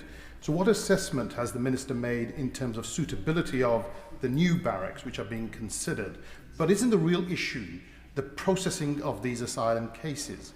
And will the Minister consider, I know that the Minister said 24 months high, but there's no figures here as to how many applications have been processed, how many applications are actually waiting, not including the ones at the appeal courts? First of all, I'll take the point on lawfulness. We currently, this very minute, are operating two schemes very lawfully. On the point of quality, I would say that for many of these sites, certainly for other ones we brought forward in the past, they've been good enough for the resettlement of Afghan families, and indeed they've been good enough for our own soldiers. So the idea, I think, that they're not good enough, I would contest that. The processing point is important, but as I say, we've got functionally through that backlog. The issue is now that is in the appeal system, and the statistic is a 58-week wait. Processing is important, yes, but so is the reduction of demand, because as I say, we're operating at 3 times the level we would have been operating a decade ago. We have to change that reality. This is part of that. Sir Ashley Fox. Thank you, Madam Deputy Speaker. Does the Minister appreciate that the reason he is commissioning former army bases and spending millions of pounds on more asylum accommodation is that his government's policy of smashing the gangs has completely failed? There have been 76,000 illegal crossings across the Channel into our country. And until he accepts that those are economic migrants who should be deported when they arrive in our country, this problem will continue. The fact is that they don't bear that out. We have a system that separates those who are travelling economically and those who are seeking protection. I don't want this country to lose its proud history of providing protection for people who need it. That's why we're doing the way we're doing. But in terms of control of the system, we've made a significant step forward with our French counterparts. That's why actually for the first time we're seeing some of those asylum applications actually coming down, as well as some positive progress, as my right honourable friend the Prime Minister said, in the Channel as well. Of course, the traffickers had 6 years of head start on us, but unless I'm mistaken, which I really don't think I am, it can't have felt like failure when we closed the hotel in the Honourable Gentleman's constituency. Jim Alistair. The Minister said that the business of this government was to secure the borders of this nation. In that context, can I therefore ask him, since this government came to power 2 years ago, how many of the buses travelling through the open back door into the United Kingdom from the Irish Republic have ever been stopped, those who are seeking asylum, their credentials checked, because we all know what happened a few weeks ago in North Belfast, where an asylum seeker is now in custody for attempted murder. And yet there's been no effort by this government to close that back door. Why is that? Why are we allowing people unchecked to enter this United Kingdom? We talk about stopping the small boats. When are we going to stop the buses? The Honourable Gentleman makes an important point. I can't wholly agree with what he said, but this is important. As we win that battle in the Channel, the Common Travel Area, which obviously is an arrangement of very long-standing indeed, will be a point of challenge. I am working closely. I've spoken to both the First Minister and the Deputy First Minister on this point. That work is ongoing to keep that common travel area as protected as possible. We, of course, work with the Government of Ireland as well. And that collective work is how we make sure the CTA is not exploited. John Cooper. Thank you, Madam Deputy Speaker. The Mercure Hotel in De Vries is home to around 100 men of uncertain origin, and thanks to the good offices of the Home Office, I've been able to visit. However, I've not been able to get any clarity on the criteria for closure, and certainly not on any kind of timescale for closure. Can the Minister, without recourse to "we will close it in due course," which was beginning to sound a little bit like the old jibe about the First World War, it'll be over by Christmas, we just can't tell you which Christmas, can he offer us a bit more clarity on when these hotels are going to be closed? Minister. I think that's slightly unfair. The Honourable Gentleman knows they will all close by 2029. But within that, none of them will open for a day longer than they need to be. In terms of criteria, it is a range of factors, including size, including condition, including location, all of which goes into them making a decision. I appreciate that in a process of closing, from a couple of hundred hotels to nil, everybody would want to be the first one. All of them will close. James Shannon. Thank you, Madam Deputy Speaker. Can I thank the Minister very much for his statement and for his very clear commitment to address the issues that can't be in doubt. This continues to be a massive issue in my constituency of Strangford, indeed across all of Northern Ireland. The shifting of thousands of individuals out of hotels and into large-scale alternative accommodation sites, such as military barracks, vessels, repurposed institutional facilities, is not a solution. It is simply moving a massive, expensive problem from one community's doorstep to another. So can I ask the Minister this? When will government stop managing the symptoms of illegal immigration and start deploying the robust enforcement rapid detentions and immediate deportations needed to secure our borders and end this accommodation crisis once and for all. Thank you so much. Minister. It's rare that I disagree wholeheartedly with the honourable gentleman. His incredible work on the persecution of Christians abroad, for example, is one that I share with him, that shows the importance actually of having managed but humane asylum systems around the world. That's what we must have in this country. But I also didn't take from what he said that we're actually that far apart. You know, he talks about the cost, he talked in financial terms, he talks about the cost in terms of community terms. I share this. These types of schemes are part of changing that reality, because it's part of reducing the pull factors so that people aren't tempted or exploited by traffickers to do so. I think that that's the right balance. It is deeply disappointing that I have to remind the Minister and the Treasury front bench Chapter 9.1 of the Ministerial Code and 19.21 of SQMA make it clear that statements on important matters should be made to this House first. This House first. Not made to the press at 10:30 p.m. on a Thursday night, and that's when MPs and their constituents hear about important policy news, not this House first. And I expect much better from the Minister. It is totally unacceptable that constituents and MPs hear about important policy matters on the news and not in this House. And we, myself as a constituency MP impacted, and members and our constituents deserve much better. Minister, we need to see better from you on this. Okay, if they want to shuffle over, I can get on to the next bit of business.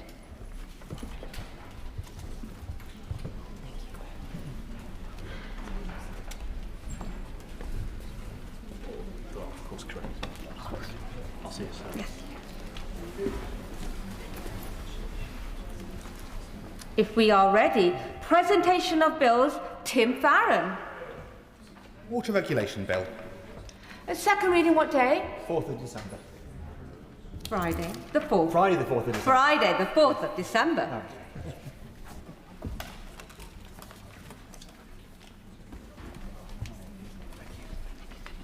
If the front benches are ready, we now come to the motion on the estimate for the Cabinet Office. I call the Minister to move the motion formally. Formally, Madam Deputy Speaker. Are you? Is she not speaking? Yes. The question is, as on the order paper, the debate will be opened by the Chair of the Joint Committee on the National Security Strategy, Matt Weston. Thank you, Madam Deputy Speaker. And can I first express my thanks to the Backbench Business Committee for granting this debate. It could not be more timely given the crucial NATO summit which is taking place next week in Ankara. And I was hoping that we would be inundated with contributions from across the House, but sadly I think we might be limited to one or two.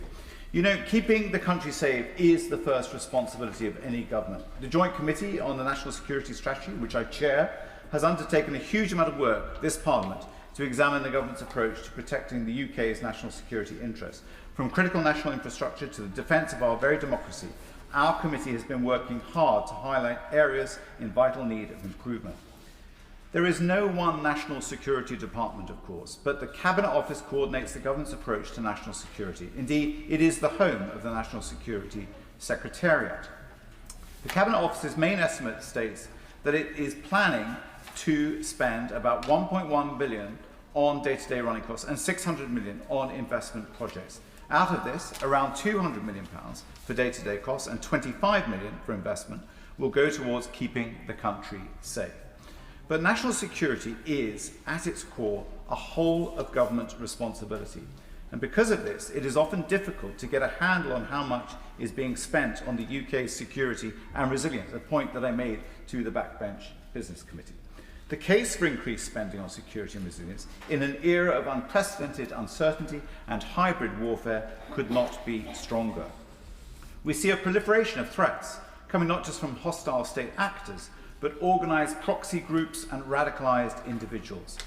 Take the cyber attack on Jaguar Land Rover in August 2025, which the New York Times has now reported were Russian in origin, and which the evidence suggests that either the Kremlin was directly responsible or responsible for facilitating it through proxy actors. The impact of that cyber attack was severe. It cost the British economy £2.5 billion and directly cost Jaguar Land Rover £485 million in the quarter itself and affected over 5,000 firms. It was so significant that it actually impacted on our growth figures for that quarter. Threats are increasingly facilitated through the weaponization of emerging technologies such as AI and quantum. And those who would seek to destabilize our democracy, our safety, and our way of life have more opportunities than ever before to do so. And they know that. Meanwhile, the government and NATO allies have already acknowledged this reality with their commitment to spend 5% of GDP on defence by 2035, with 1.5% of this being earmarked for security and resilience.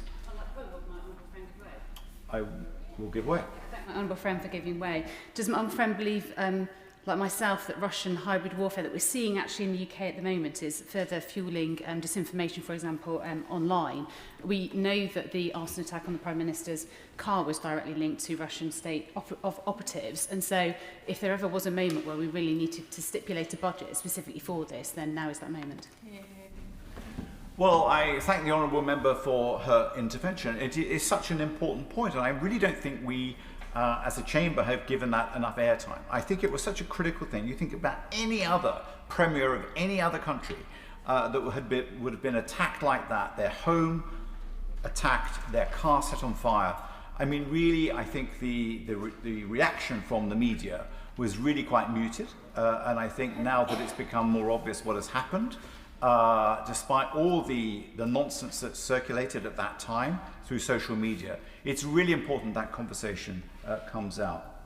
Because we are at a crucial juncture, as the honourable member was suggesting. We are running out of time to ensure that we are prepared for a worst case scenario that sees increasing Russian aggression, both conventional and hybrid, at a time when the United States' security presence in Europe is being questioned.